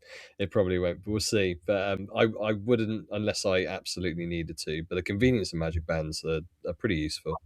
It's just when you were saying about the interactive element there, I thought, Magic Band Pluses they're just the way forward with regards to the kids. Yeah, Penny loves it. Because what we found is when they get to that point where they've hit a brick wall, if the magic band starts to buzz because they're in the statue, it's like, it reconfigures their mind and just go, what am I looking at now? Yeah, this is it exactly. And today, actually, on one of the Facebook pages, I saw that Vineland had a bunch of discounted magic bands. Ah, interesting. And they were $19.99. It's better than the 34 in the shop. That's interesting. If not more. Yeah. Up to $49. Yeah, if not more. Wow. But you'll get BBC discount on that too, so that's true. That's true. But I would honestly, if you can get to Vineland, get to Vineland. If you can get on a page to see if there's any magic bands there, because Magic Band Plus, I think we do love our magic bands. We do. Are they needed? No. If you're a once in a lifetime trip, which is never a once in a lifetime trip, but no, they're not needed. But just the convenience of them is unreal. Especially when you're on the dining plan, because it's just a case of tap, tap, tap, and that's it. But we've got a family going actually in a couple of days because I've just done their lightning lanes, and they were saying to me like, I've got all the tickets on my phone, will that do? And I was like, well, yeah, it will, but you'll hold up the queue when you're scrolling and try to find out, that's your ticket, no, right, you come at the front and whatever. There's quite a lot of them going. Or if they're scanning into lightning lanes that they've booked, it's just so convenient. Everybody having their own band, isn't it? Just scan. Absolutely. There you go. Yeah. And that person that's normally behind that person in the queue that's holding it up, no matter what line you pick, that's my line up. That sounds like my kind of luck. What happens to us? Dad's like, oh, that's a really short line, and then we realise why it's a short line because somebody's got 15 different people's park tickets. Whose fingerprint goes on what card? Yeah, that's me. I'm that person that's behind that person every single time. It's good because obviously the Walt Disney World experience is very technology driven these days, and some people can see that as a negative, and other people can see it as a positive, depending on your perception of it all. But they are trying to make it as seamless as possible. Like, contrary to the opinion of many online, Disney don't want you looking at a phone while you're there. They want you to look at the copious amounts of stuff around that they've spent a lot of Disney dollars creating and giving you an immersive experience when you're out there. They don't want you looking at a screen. So things like Magic Band Plus and the interactive elements to it are one way that they're able to do that, while also making it convenient for food ordering and lightning lanes and so on and so forth. So yeah, they are listening and they are trying to make it as efficient as possible. I've seen that about they want to reduce the amount of time that guests are spending on their phone, but I think they've went too far into that side of things. Mm-hmm. Try and bring it back now. I don't know where they would start. Yeah. I think they went too far with the phones that you need your phone. And that's why we always say take a battery pack with you. Oh, absolutely. You need it. I think they've went too far in with the phones that to get back now. I don't see how they can do it. I've been thinking about it and I don't see how they can do it. I think that's Josh DeMario's big thing. As much as he's into gaming and things like he's that, a big gamer. But I also think he's very much wanting to have people stepping back from their phones. But like you, I don't see how you can when everything now, like mobile ordering, you could be standing in a queue to order food for ages, but you mobile order and it's ready in 10 minutes. Mobile ordering is one of it's brilliant. I love mobile ordering. It is, it's incredible. But at the same time, if you're wanting people of all ages to go to a park, some people of a certain age aren't great technology-wise. Yeah, this is it. Yeah. Yeah, when my parents trying to download their things on their phones. I was thinking they're 20 or 40th year on the planet. So. I'll be quiet. So this is a total swerve on the conversation here, but you mentioned earlier that you were DVC, which we knew. Yes. So what made you want to be, and I know the answer to this, what made you want to become a DVC member? It was a very good sales pitch. That's fundamentally what it was. Yeah. We were in a it was one of the values, and I keep trying to remember which one specifically it was, and I can't land on where it was. I think it was Pop Century. But we were staying on there on a 2-week trip in 2003, and we've been walking past, if anyone goes to an All Stars or one of the value resorts, where the lobby is, and you go through the main doors to get to the bus stops. I don't know if it's still the case. There was always a DVC desk right there, right on that door, and you walk past, and they would always be the happiest people in Walt Disney World, and say, "Hi, how you doing?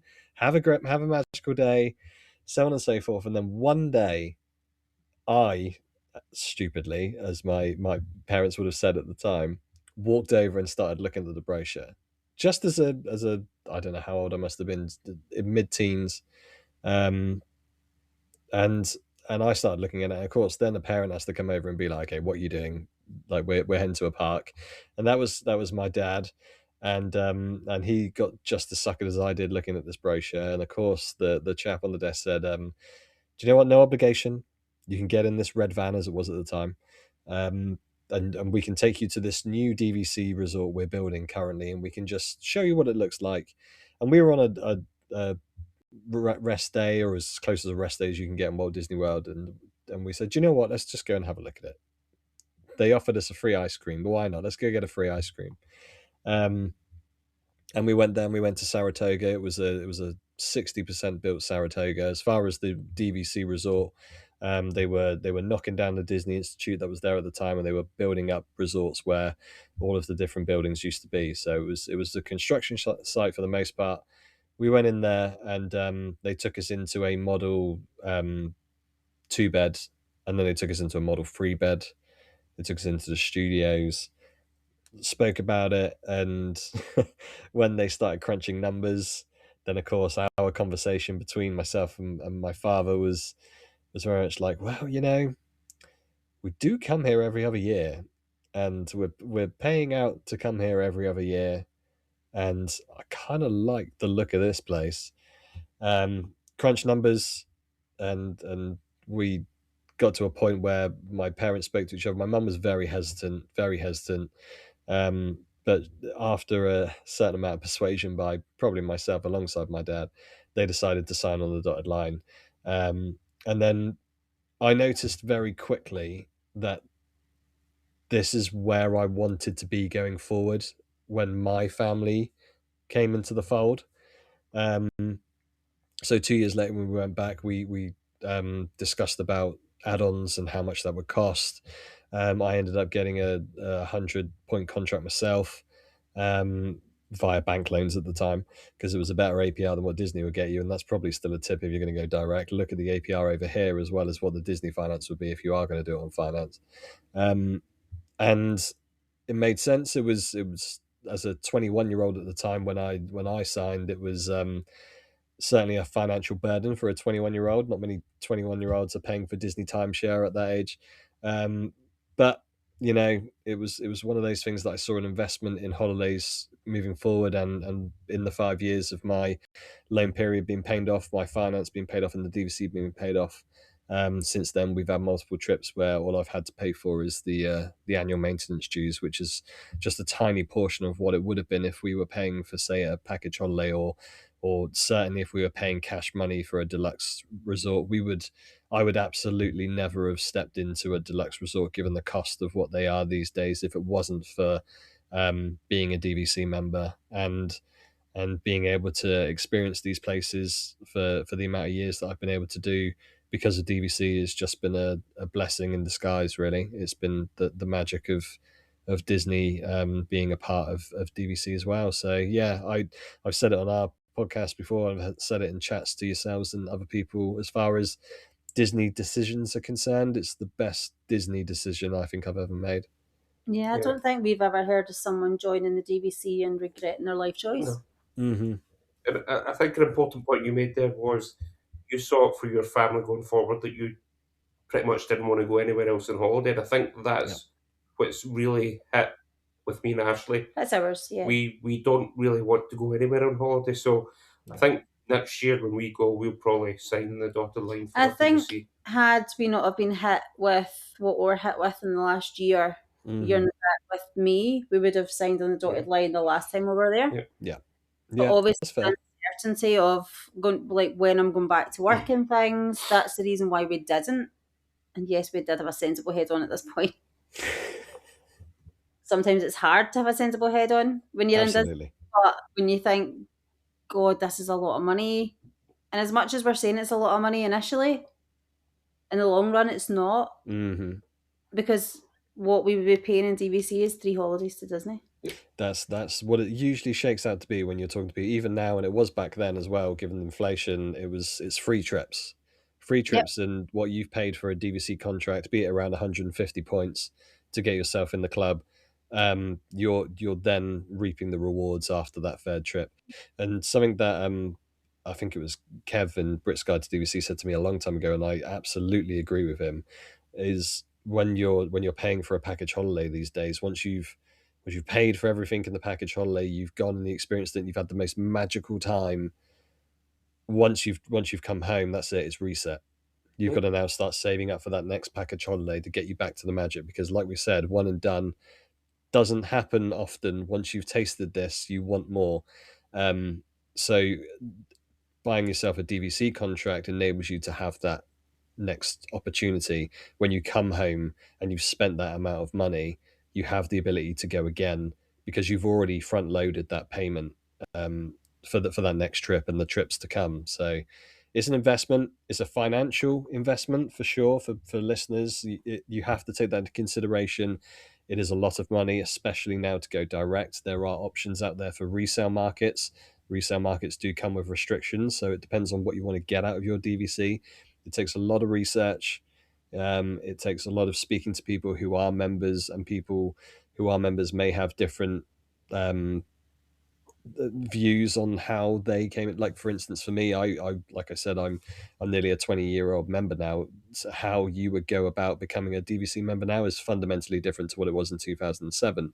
So my experience may be completely different to someone who wants to join now, but the one thing that is universally true, if you are looking to repeat trip to Walt Disney World, given the cost of package holidays these days, I think it needs to be a consideration at least to explore, and for yourselves especially, when it can become a financial option for you, then that discussion needs to be had, because you are absolutely the target audience for DVC. Yeah, and I think it's worth mentioning that everyone who goes for the tour just now gets a $200 gift or $100 Yeah, per adult gift card. no Uh, obligation. and there isn't any No. pressure. It's not like your typical timeshare sales. And as much as we're saying, oh yeah, it's Disney timeshares are restricted to 2 weeks a year you can go. Not with Yep. DVC. You can go whenever you want to whatever resort you want. It just depends on how many points and things you've got. So I think people need to look at And that. worldwide. Yeah. And you can go to Hawaii. Yep. You can use it. You can use it. The only thing that annoys me is Paris. Yeah, there's whispers of Paris at the minute. There was a blueprint. I think it was a blue sky option for an additional hotel to go where, where you've got Sequoia and you've got Newport and there's the lake. Well, the opposite side, obviously, they've just built this brand new McDonald's over there now, but there is space where there used to be like the Disney eventing tent. Um, in that sort of area behind where I guess the McDonald's is on the edge of the lake, there was talk of a rumored resort being built there. And the whispers behind the scenes were that they were going to put an element of DVC into that new resort. I think it's a matter of time before DVC goes over, especially now that Adventure World has been crowned and we've got the frozen land. So there's a massive appeal for people to go over there. Pride Lands is coming, which I'm going to be camping out in Pride Lands for at least 6 months of the year once it's open, because I can't wait for a Lion King themed land. And I think at that point, once they've got that expansion of that second park, they will have to cater for DVCs, and I wouldn't be too surprised if we get a dedicated DVC resort over there, and that might be the spark to other DVC areas outside of mainland America. Yeah, I think you might be right, Fingers crossed. because I think the last time we were in Paris, you'd be raging if you'd spent all the money in DVC and you'd went to Paris. Yeah. No. Oh, absolutely. Yeah. There's Yeah. not a lot, or there wasn't a lot when we were there. Mhm. But I think as much as building a specific DVC place, I think DVC members would just be happy with a certain amount of rooms per resort that are I think they'll do that. Yeah. not for as many points as you need for America, obviously. But I think they just want a wee bit of recognition in Europe. This is the thing. You can, because an element of being a DVC member, you've got the Disney collection. So you can go in any other Disney hotel. You could go to an All Stars on your Disney points. You could go to Asia on your Disney points. You could go to the Californian hotels. Obviously, they have dedicated DVCs, but you could also go in normal hotel rooms on DVC points, and you can do that in Paris as well. You can stay at the Disneyland Paris hotels on DVC points. The issue with it is the points per night is such a premium to use your DVC points for these hotel rooms that you basically, from a financial perspective, it's just not worth it. It's not viable. I think my parents did it once because they had some leftover points, and not only did they have to pay 3 times the amount of per night to stay in a Saratoga to stay in a Santa Fe, but also they had to pay an admin fee on top for using their DVC points in these hotels. So it prices a lot of people out of it. I hear the same for cruises. Apparently, if I've spoken to many DVC members, and they said, irrespective of being a DVC member, if you're not going on a DVC specific cruise that needs you to use your points, then go cash and save your points. So I think that's the turn. If they do create a DVC resort, a dedicated DVC resort in Paris or somewhere in another Disney destination around the world, they've got to consider the price per night to not price a bunch of us out of the market. It needs to be affordable. Even just being able to use your discount in the parks. Many a time I've asked the question in Paris and said I'm a DVC member, and they look at you as if to say, like, okay, great, what's that now? That sounds like a very interesting club, but I know nothing about it. This to you the other day. I feel like Disneyland Paris is some sort of other franchise because things that you talk about in America just doesn't seem to exist. Yeah, it had that feeling for a long time. I think now we're starting to see the shift. I think it's now. I think this whole Disney obviously invested a lot more money, taking ownership of that resort, and I think now we'll see it. We'll see that shift change. We're slowly seeing it with Adventure World, and long may it continue. To be fair, to get that level of what we know in Disney World, if that starts seeping into Disneyland Paris, it could be quite exciting over there for sure. Do you know what I think? Like, I don't know if you saw this post the other day, but it was Disneyland Paris that posted this, and I can't remember whether it was on Facebook or Instagram, probably both. But Jennifer Lee, who was like behind Frozen, the movie, Mm-hmm. was actually in Paris in Adventure World, and I thought Really? that incredible that they've got not managed to get her over. Obviously, she's kind of been in the background, but that links the two parks Yeah. or the two areas very very closely, just because Yeah, she definitely. got over to see that. Yeah. See how things shaped up. Obviously, she's probably been on a lot of Zoom calls or whatever it is that they use to connect to make sure things are going right. But the fact that she was brought over to see the opening Yeah. for it says, well, yeah, maybe actually they are more involved than what we think. I think so. Definitely. I would like to see what this park's going to become in 10 years' time. I think what we've seen in the previous 10 years of Disneyland Paris has there's I don't agree with all of the negativity that park's seen since it opened, and there was a lot of negativity, especially early doors. I still think it has bites. It had bite size magic, is how I explained it when I was growing up, going there in between Disney World trips. Um, but the shift is very very visible now. I think that they've definitely put a lot more chips on the table as far as Disneyland Paris is concerned. There definitely looks like investment, and long may it continue for that place for sure. Yeah, for us, it's just like a little fix in between the big Yeah, trip, isn't it? Which is a shame because it shouldn't just be that. It is a shame. yeah, It is. It really is. But I think it just shows how much was needed to change.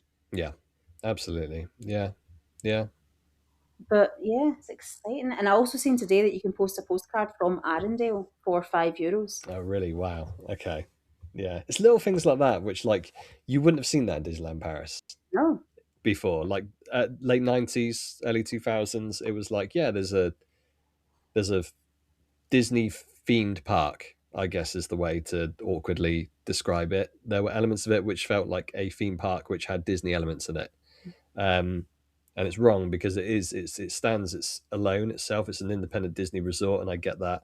But there were elements of it which were a bit like, you wouldn't see that level of quality in Disney World, so I'm detaching myself. And I think now they've got to a point where they're like, no, we're bringing you back in. If you want that immersion in Walt Disney World, in Disneyland, and some of the Asian parks, which are doing great stuff over East as well, we're going to bring that sort of immersion back to Disneyland Paris. And it's certainly got me excited. I hope and pray the likes of ourselves don't get priced out of the place, because with every new thing, prices increase, and as soon as they start getting to a point where the price point is comparable to a Walt Disney World trip, then there is that you have to compare at that point, and there is no comparison. I would always recommend Walt Disney World over Disneyland Paris if the price points were the same.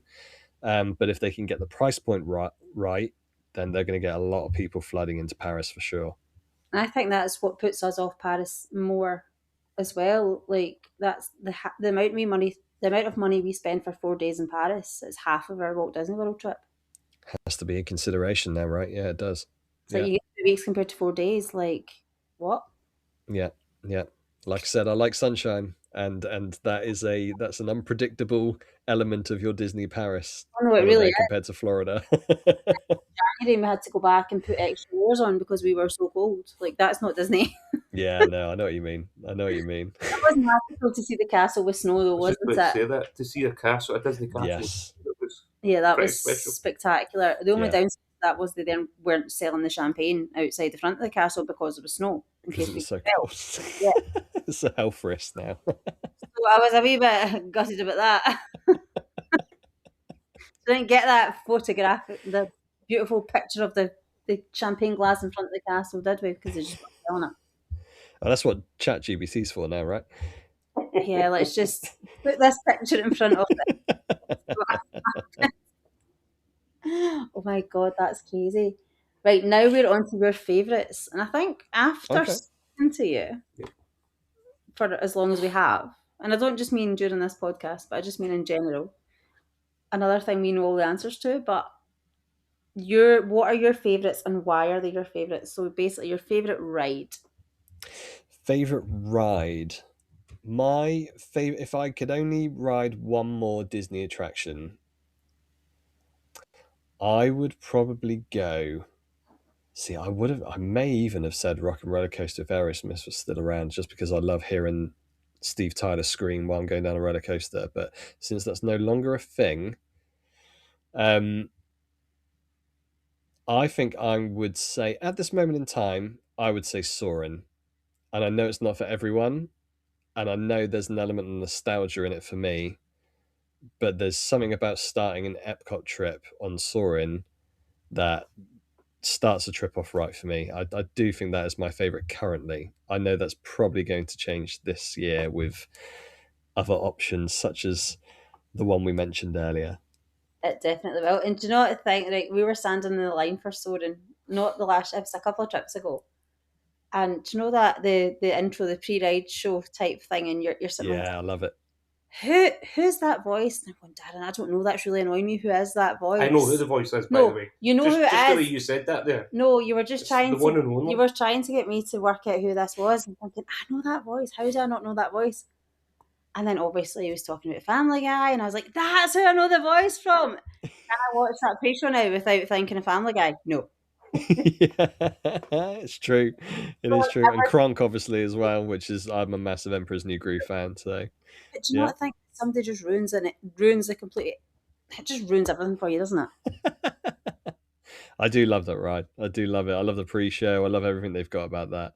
And there's going to be a new one as well when we're out there as well, because obviously 250th birthday for good old America. So we're going to see a whole new screen. Interesting to see. That will be incredible. And it's not even one that we tried to film it the last time for a video, and yeah, we've got it, but it's not the same as being in person, isn't it? Not going through it, smelling the smells, and it's amazing.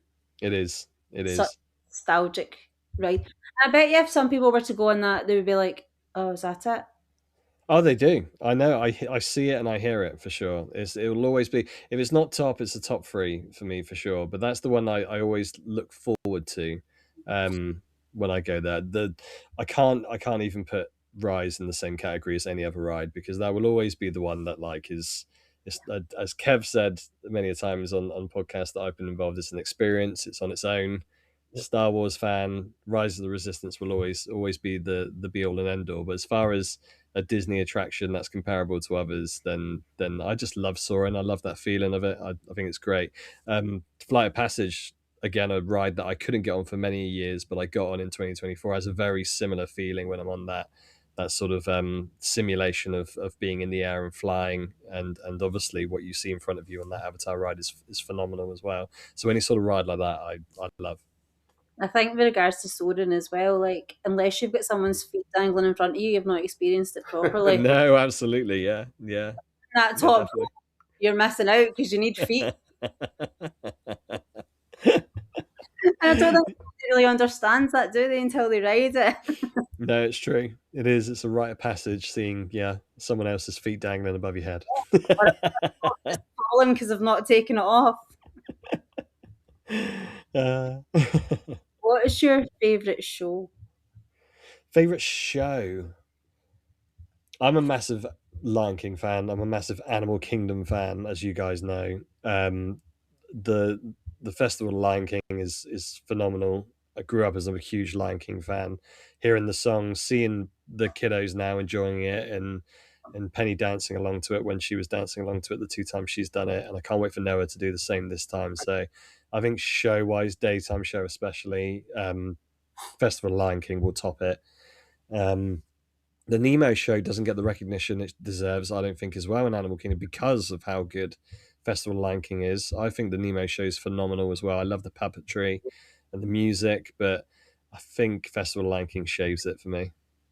We were discussing this the other day, weren't we, about the difference between Finding Nemo and The Lion King. And as much as Lion King is incredible, I find for our kids, the Nemo show captures them more. But I think it's Yeah, the colours and the bubbles and the puppets and the fact that they're in and about the audience. yeah, But both shows are Broadway, like they could be in Broadway, absolutely, absolutely. Yeah, and yeah, they're included in your park ticket. Like there's no additional. I think that's crazy to me that you can just go with your park ticket to see a Broadway style show. yeah, definitely, definitely. And the cruise line, the shows in the cruise line are Broadway style. They're incredible. Yeah. The best thing I've ever seen was the Toy Story musical on the cruise ship, and it was just the best show I've ever seen in my life. Do you know what shows on your cruise ship, Adam? I want to say it's. I think it's The Little Mermaid or Aladdin. I think it's Oh, one of those two. It might even be Frozen. I'm not, as you know, I'm not very organised. I don't. I don't even think it would matter what it was. I think it's just you need to go and see it. Yeah, definitely. We're definitely going to do it for sure. They've got a few different ones. There's one which is like and Darren, might know more of this. It's more like it's a show which is Disney characters, I guess, which is built for cruise lines, and then you've got like the different film adaptations as well. So we've got a couple to see. We're going to try and get to both of them for sure. Yeah, I can't wait. Cannot wait. Disney do shows well. They do. One that I saw, I'm not saying it'll be the same, but you're saying there they've got the Disney characters that takes you through a lot of the movies, and it's Mm. all through windows. Like the actors on the stage jump through windows, and then they're suddenly in the setting of Agrabah and stuff. Oh, awesome.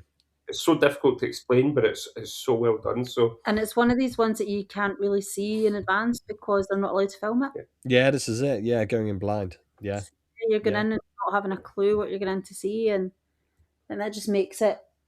I mean, if the Temptation's there, I would watch it. absolutely. Yeah, But if it wasn't there, it would make me want to go and see it more. no. yeah, definitely, definitely. Oh, don't get me wrong. If it was on YouTube, I would have seen it by now. There you go.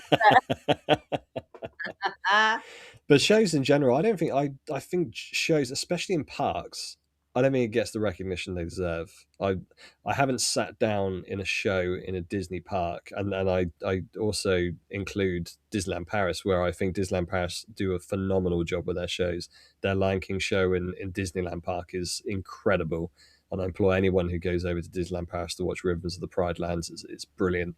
Um, but in Walt Disney World, like the Beauty and the Beast show has been around for decades. I will go there every time because I love it. I think it's absolutely fantastic. It captures the essence of that brilliant film, the music, the show that they put on for the 20-25 minutes you're in there. It's timeless. I think it's absolutely timeless. And there's such a variety. You've got indie still there, and the stunt show again always gets gasps in the crowd to this day. It's still an entertaining show. The Frozen one that's in Hollywood Studios as well, just around the corner. The humor element of that, as well as the sing along, it's phenomenal. They're great at doing shows, and a lot of people that I speak to will say, "Well, it's potentially something we miss because we want to get on the attractions, or it's just the place to go to enjoy a bit of aircon." It's so much more than that. You gotta check out these shows. They are incredible. definitely. And I think the shows are very much things that we'll say don't change. Whereas, do you not think the parade now needs to change? I do, yeah, absolutely, absolutely. Even the opportunity to rotate them with Disneyland, I would like. I think there was someone mentioned that the parade floats in Cali wouldn't fit in. No, the other way around. I think the parade floats in Festival of Fantasy wouldn't fit in Cali due to the navigation of the park or something along the lines of that. But just rotate them. There must be a way of doing it, or I think it is time for Festival Fantasy to rotate out. I think we're crying out for a new daytime show. We've got a nighttime show now, which is fab, but a nighttime parade even. But let's have a new daytime parade as well. It's just when you were saying that obviously Beauty and the Beast been around for decades, which it has, but Yeah, nobody's complaining about that. absolutely not. No. Whereas the parade, it's becoming repetitive. Yeah, yeah, Yeah, I agree. I'm a big fan of cavalcades, to be fair. The quick Yeah. and easy, like, see the characters, have a wave. I think that was one of the positives that came out of the pandemic. I'm glad some of Yeah. them are still hanging around. Sometimes you don't want to sit down on a cab for an hour and a half and wait for a parade, in the sun. So that's useful. I wouldn't get rid of a full midday parade or 3 p.m., 5 p.m. parade. I wouldn't do that. I think you still need that. I mean, that's still an essence of a Disney day. But I do think it probably is time to freshen that up a little bit. Do you not remember, was it 2023 we were there? And now the big first float, the one with Beauty and the Beast in the front and all the other princesses and the princes spin around, that actually was broken. And they came out Really? on it was, how do I explain it? It was like it was a hexagon, but it was the white wooden hexagon Right. one, and that is in the Booty parade. So they've obviously redecorated this with Festival of Fantasy colours. And it was all the princesses dancing on that, and I was like, oh, they've changed it. Yeah. But then the next day, the other parade float was back, and I was like, oh, right. That was just for a day. Clearly, it was broken. What's the Cali one? What is that? It's got such a catchy song, and it's been around for a bit. Oh, I can't remember what it was called. It went and then it came back. They got like iridescent sort of colors on Mickey and stuff like that. Someone will know, and he's standing. He's got a massive like iridescent sorcerer's hat behind him. When the pandemic happened and everything was locked down, they put it on the Disney Parks YouTube, so you could. And we listened to that parade and watched that video of the parade routinely. I'd love to see that parade come over to Florida and maybe switch it up, but who knows? Maybe one day we'll get a new one. And the 50th anniversary cavalcade, that was incredible. That was great. That was great. Really good. Yeah. Like, that doesn't even need to come out just for an anniversary. Like, just change it up a bit, bring it out. Yeah. Everybody talking, and that's what they want to do, isn't it? They want to just have everybody talking about them, no matter whether it's something. Obviously, they care if it's bad, but there's no press is bad press, really, is it? So No, this is it. If they were to change it that way, even the rainy day parades, they're amazing. Yeah, they are. Yeah. And there's Definitely nothing stick around for the parade in the rain, definitely. There is nothing to them. They're literally, the characters are driving about on the main street transportation. That is it. But it's different. Yeah. And it definitely needs mixed up a bit, I think. Yeah. Yeah, I agree. The same. Because I feel like I'm fighting a losing battle here, trying to do my petitions and it's not working. I'll still watch Festival of Fantasy all day long. No, you would watch it if it was the only thing there, but I think it needs a wee refresh. Oh, don't get me wrong. We'll be there. We'll be there on the side and watching it with some Disney popcorn for sure. We'll definitely take it in, and they'll love it. The kids will love it. I'll love it when I'm in it. But yeah, I wouldn't mind a refresh. Wouldn't mind something different. That would be so good, wouldn't it? Yeah.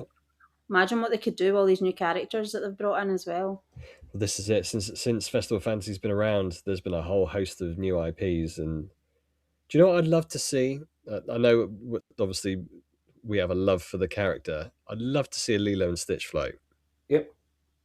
Lilo and Stitch parade. Just Lilo. Just the parade. People would love it, though. They would. People would love it. People are maybe listening now, the fact that there's a Stitch and Angel dance party happening. Well, this is it. Yeah.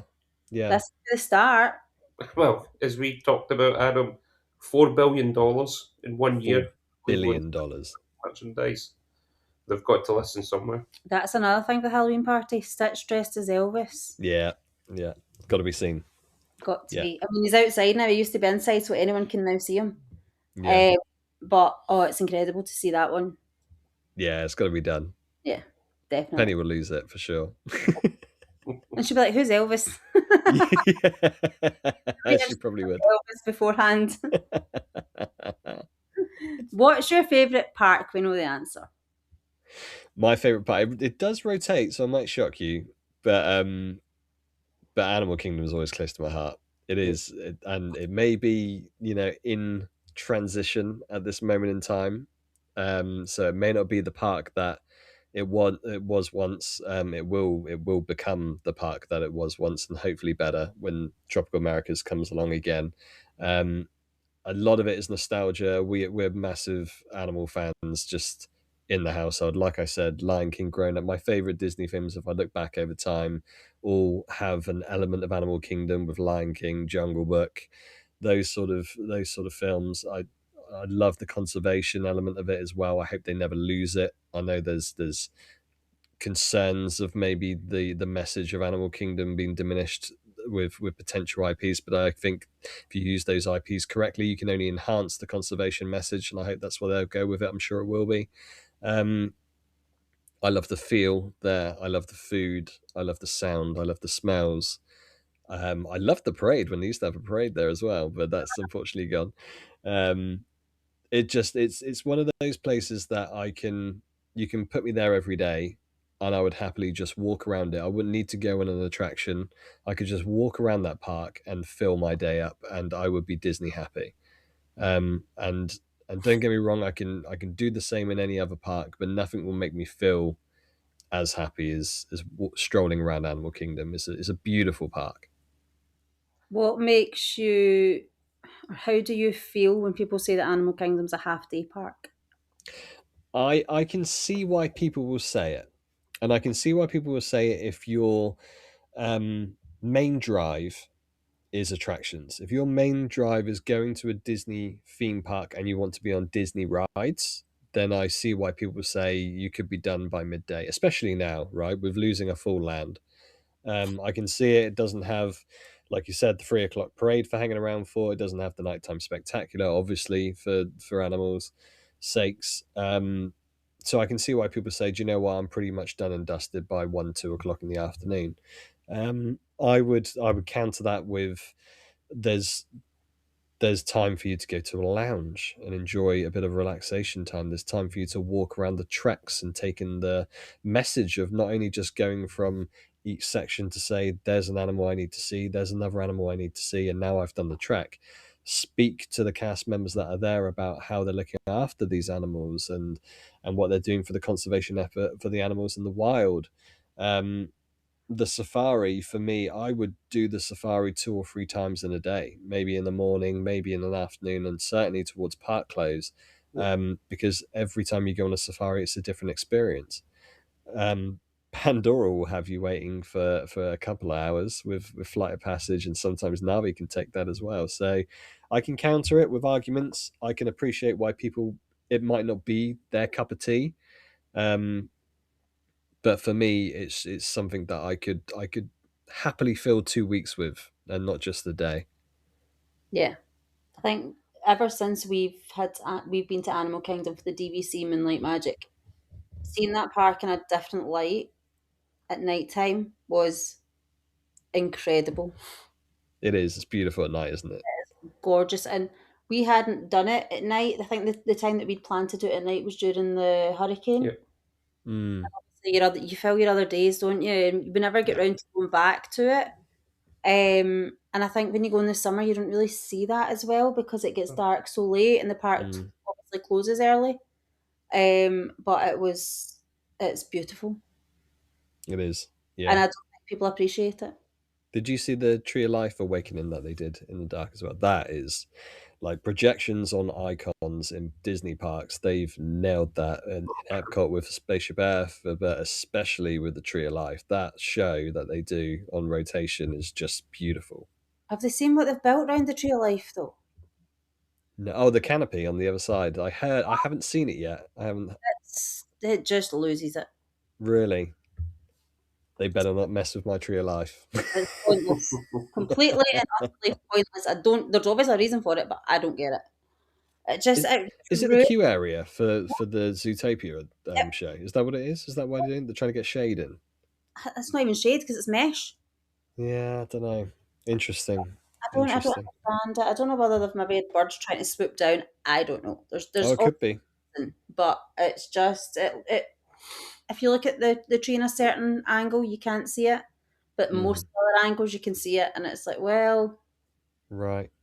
It's like the castle with a crane, 24/7 is basically what it is. That is a shame when you have the crane up, right? It just draws your attention to it rather than Disney are very good at drawing your eyes away from things. Yeah. But this wasn't great, was it? What, you're just looking at me as if I'm just listening. Just listening. I'm just a listener to this. Yeah, really. So interesting. I'll report back when I've seen it and see if I agree. Maybe I'll drop a comment and say, can you get this themed if you're going to keep it? Yeah. A cast compliment, but actually it's not a cast compliment. It's a what have you done here? No, it's just Because it's maybe the only way they'll listen. So, what is your favourite food, drink, and snack in any of the park? Any parks? Snack is still an Animal Kingdom. We went to Tammy Refreshments and had the orange Fanta Dole Whip float. That on a hot Animal Kingdom day is just the most refreshing thing you've ever tasted. It's so nice, so nice. If you're in Harambe and you're dehydrated, Tammy Refreshments, get yourself a Dole Whip float. It is phenomenal. Very similar to the I Lava You float in Magic Kingdom. Similar sort of concept with the orange and the pineapple and the bit of strawberry on top. Definitely one of those. That Dole Whip has just changed my life since I first tasted Dole Whip. That would always be my go-to snack in a Disney park. I think it's beautiful. Do you not think it hits different in Animal Kingdom as well? Because it is does. obviously like 100 million degrees hotter than any other park. It is true, yeah. Yeah, it is. It's the most refreshing taste when you're in Animal Kingdom because they've got radiators under that floor. They've done something. Oh, I don't know what they've done, but nobody ever realises how much warmer that park is to any other park. It is, yeah. It's warm. It is a warm one for sure. Yeah, yeah. But no, they've got things to cater it for it, and that's certainly one of them. If you're going there, get yourself a Dole Whip float. And Tamu is a great place. They've got loads of different Dole Whip options there in Harambe, so that would be my go-to for sure. Drink wise, I will say as a caffeine lover, I'm partial to a simple, and you know this, a Joffrey's Resort Blend. May not be everyone's cup of tea, but Joffrey's Resort Blend on the start of a Disney day, that sets me off for sure. I will say you very kindly changed my world by sending me the C3PO flavored Joffrey's. That's incredible. Yeah. If they had that on drip in the resorts, that's all I would ever have. But just any type of Joffrey's, and I'm a happy man, essentially. So that would certainly be my favourite drinks. I do love a Joffrey's. Very much in the same boat with That you there. seems to be a UK kind of perspective, doesn't it? Because any American you talk to, they're like, no. I've heard that. Yeah. A lot of people go to Starbucks, and I personally, I'm not partial to Starbucks over here. No. And I had it over there, and I wasn't a big fan. But Joffrey's is, I suppose it's something unique to Florida, right, as well, being a Floridian company, and I'm glad they've affiliated with the Disney parks being fairly local. But also they do some phenomenal drinks over there. And I've still to get your Kona blend one that I've got here. Yeah, we've got one here for you as well. We need to get down to you. Oh, really? Yeah. Yeah, the Kona. Yeah, Kona Cafe blend has come your way. It's sitting in the cupboard just now. I just need to get a box. You guys are my caffeine suppliers from the Magic Place. I appreciate it. I think with regards to like the Starbucks comment, I think that the only benefit really for Starbucks in the Disney parks is the fact that your dining plan snack credits can get you a huge, like any size drink. That's very true. Yeah. Some $12 each. Yeah, but some of the queues for Starbucks just make it not worth it. So other snack credits on the Disney Island plan, can you not get Joffrey's? Is it only Starbucks? Well, I think you can get Joffrey's. You can do Joffrey's as well, okay. But I think the coffees are bigger in Starbucks, or the drinks okay. Starbucks, and that's why people go there. Or more expensive. So if you are going down the line of the Disney dining plan of looking at what's the best value for my money, like Starbucks is more expensive. So I always just pay out of pocket for my Joffrey's. Yeah. And it's like the Good tip. Joffrey's as much money as I can. Yeah. Good tip.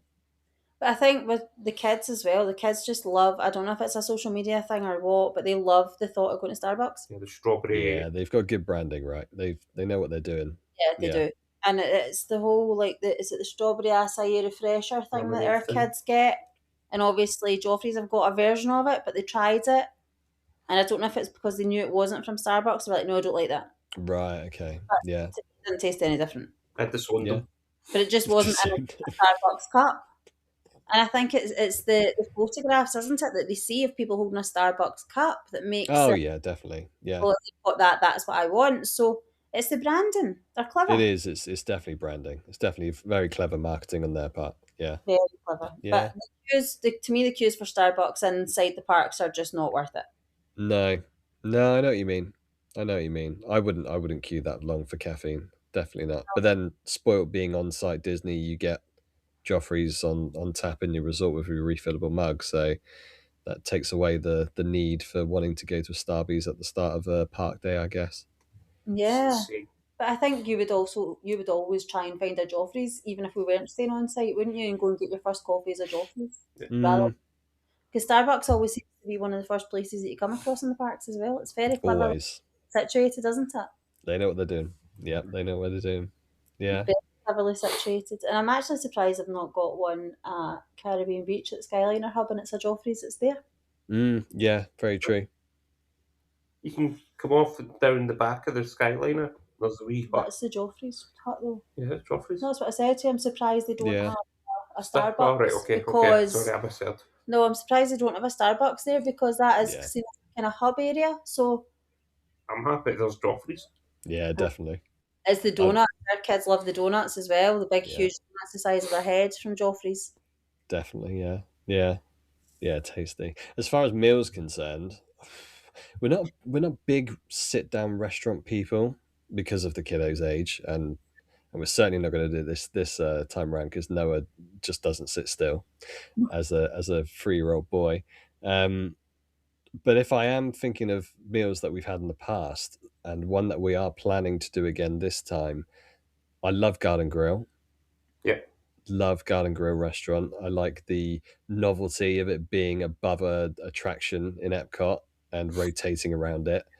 I love the character interactions because I feel they spend more time in that character dining option compared to others. The theming of the place being farm related. You know, you're talking to someone from the West Country where we have farmers in our family and also friends, so that hits as well. It's Chippendale, and everyone likes seeing Chippendale. They're always a great meat, and fundamentally, the food is really good there. The breakfast options are really fab. The lunch options as well. You get a little bit of healthier options in there as well as the tastiness of the meat that you get with it as well, and the strawberry shortcake as a dessert is beautiful as well. So yeah, if I were to pick a meal and a restaurant, I would probably say the character dining at Garden Grill is winning it at the minute. Well, we've actually said it's one that we're going back to next year because it's been a while since we've done it and we love it. So Yeah, it's a good one. It And is I a good one. somewhere that we always go for food as much as no, it's not a sit down meal, it is a quick service that feels like a sit down meal is the Riviera. Mhm. When you go to Piatto. Yeah. Yeah, we're putting that on our list this time. I've not been in the Riviera at all. I've only skylined through it, but I've heard good things about that quick service, so we might go and check it out. It's one of the best, and you get your meals served on proper plates. You get proper cups. They bring it to your table, and it's a quick service. Yeah. It's crazy, but it's lovely. And the Riviera Resort Blend coffee, you love it. Yep. Oh, it's a good one, is it? I'll have to check that out. Take your mug with you that day. Oh, we will. I mean, it's attached to me. I saw that in your post the other day when you were having your coffee. Was it yesterday morning or Saturday morning? Absolutely, yeah. Like I said to Darren, it's the most expensive mug I own, so I'm going to use it every day. There's the fact that you had the older style one with the Mickey lid. Yes. And your one beside it as well. Absolutely, yeah. Yeah. Loz's 2024 one has lost all of its design. So she's back on the 50th one. She's cracked open the 50th. So yeah. Wow. Well, you got new design as well. Yep. There's a new one. There is a new one. You'll get that when you go. Absolutely. What about the dining plan? Are you going to do it this year? Well, I'm in an R-ing. I'm not sure. It is free for kiddos this time, which is fab. So it's only going to cost for myself and Loz because Noah's of age where it's free anyway for him. So if there's ever going to be an opportunity for us to try it, this might be it. It would only be the quick service. I don't think we could justify the way we eat to go for the table service. And like I said, our tornado children aren't going to sit down for many sit-down restaurants. So it will be the quick service one. I've still got to crunch numbers to make sure I'm following all the information that you're sharing. And I'll be listening into that Disney Dining Plan podcast episode that's coming out for yourselves as well, for sure. So that might be a factor in what sways us to it. I know you guys are an advocate for it, so I may do it this time. I made it just the ease of having it, like you said, a magic band away of getting it sorted instead of having to figure out cash and all of that. I might do it this time. Yeah, we definitely do love it, but we've worked the first time we did it. I don't think we still came out on top, but I don't think we did it properly. Right. And I think because we've done it a number of times now, we've now worked out exactly how to get the most out of it. But if you were going to just eat whatever you fancied at that point, I wouldn't say it was worth it. Mm-hmm. If you don't drink alcohol, I wouldn't say it was worth it because you get a refillable mug anyway. So why would you pay money for a drink alongside your meal when you've got the cup? Just buy the refillable mug for your 2-week holiday rather than makes sense. the food. But if you're wanting to try new things, for us it is a way of trying new things because we wouldn't probably pay out of pocket for a meal that we probably wouldn't eat. That's the thing. Yeah. The variety. Yeah, and for us it makes sense. Doesn't make sense for everybody. No.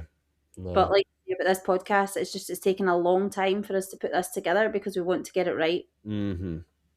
Yeah. There's a lot of information. Like a lot of information, and like I say, this family that they're just now are using it, and they're using it very, very well. And I'm using their photos as much as I can to try and help others to do it. But yeah, I hope we do sway you because I think when you do it once, It's hard to look back. It's hard to not do it again. Mm-hmm.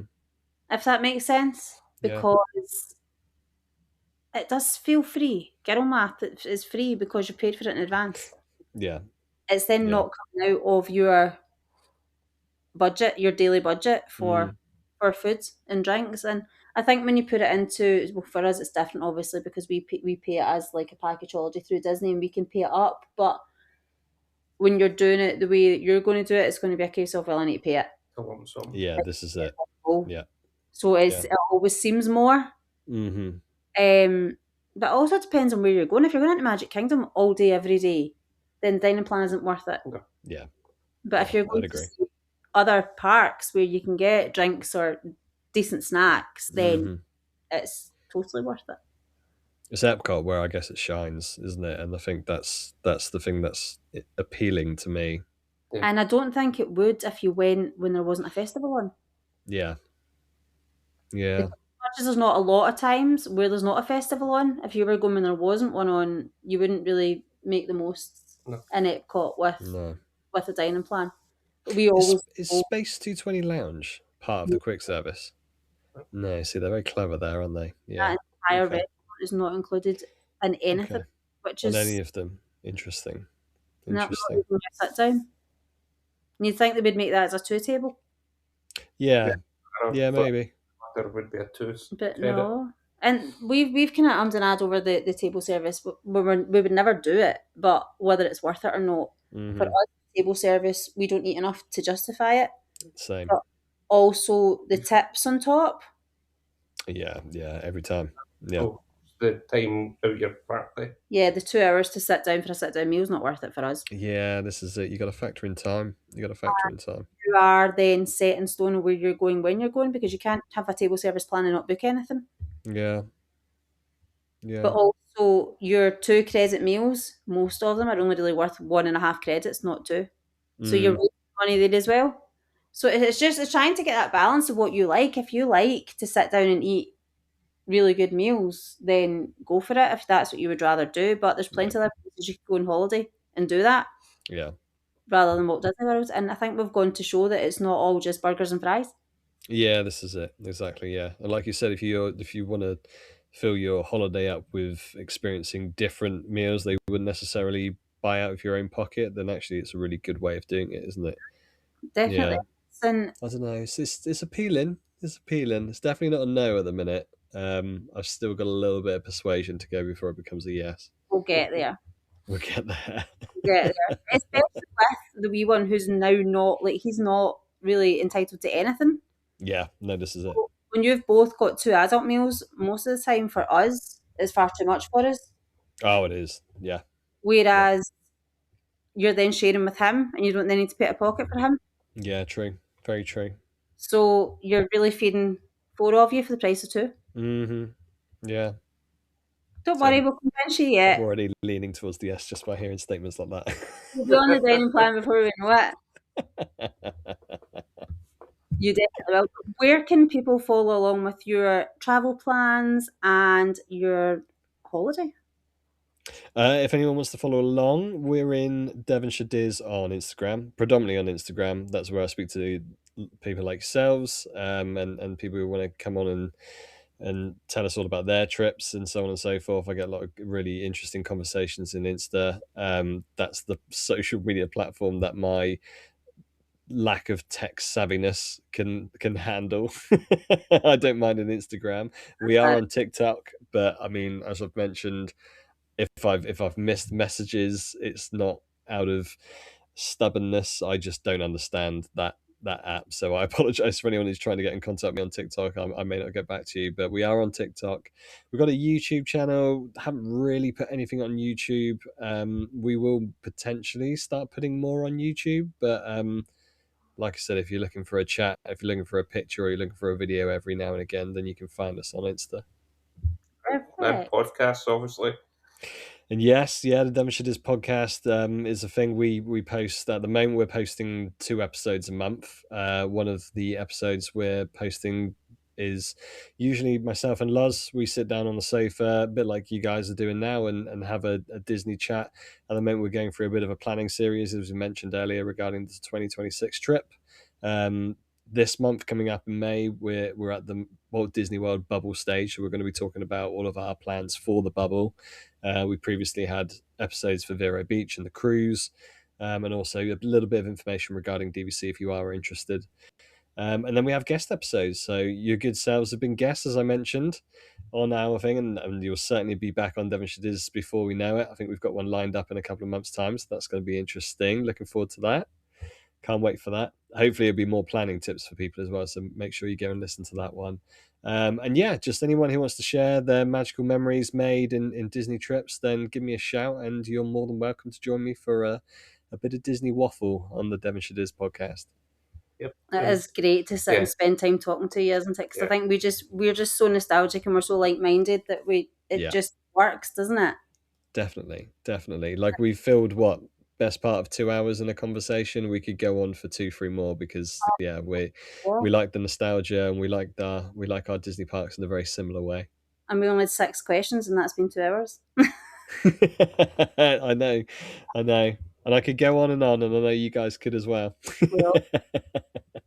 Thank you so much for coming on and chatting with us, and I hope you've encouraged other people to become DVC members and go to Vero Beach. That's just definitely. I will make sure I try and persuade as many people with what we share. And just before I go, a massive congrats to you guys and what you're doing with the podcast element of WW with me, because you're helping a load of people out. You've helped us out with Not So Scary, and like you said, there was double figures of the people you helped out on that day, and just the hints and tips and out of the goodness of your heart, you're making Disney trips a lot more accessible for people, and when people are out there, they're experiencing a lot more efficiently, which means they're getting more magic soaked into their trip. So a massive thank you from us lot to you as well for what you're sharing. Well, it was you that got us into the podcast. You're the one that encouraged us to go with it. Every time we put an episode out, I'm always like, Adam, help! No, you guys are doing a great job on your own, honestly. Long may it continue. Yep. Thank you very much. Fab, and we shall speak to you very, very soon. Sounds good. See you guys. Thanks. Thank you.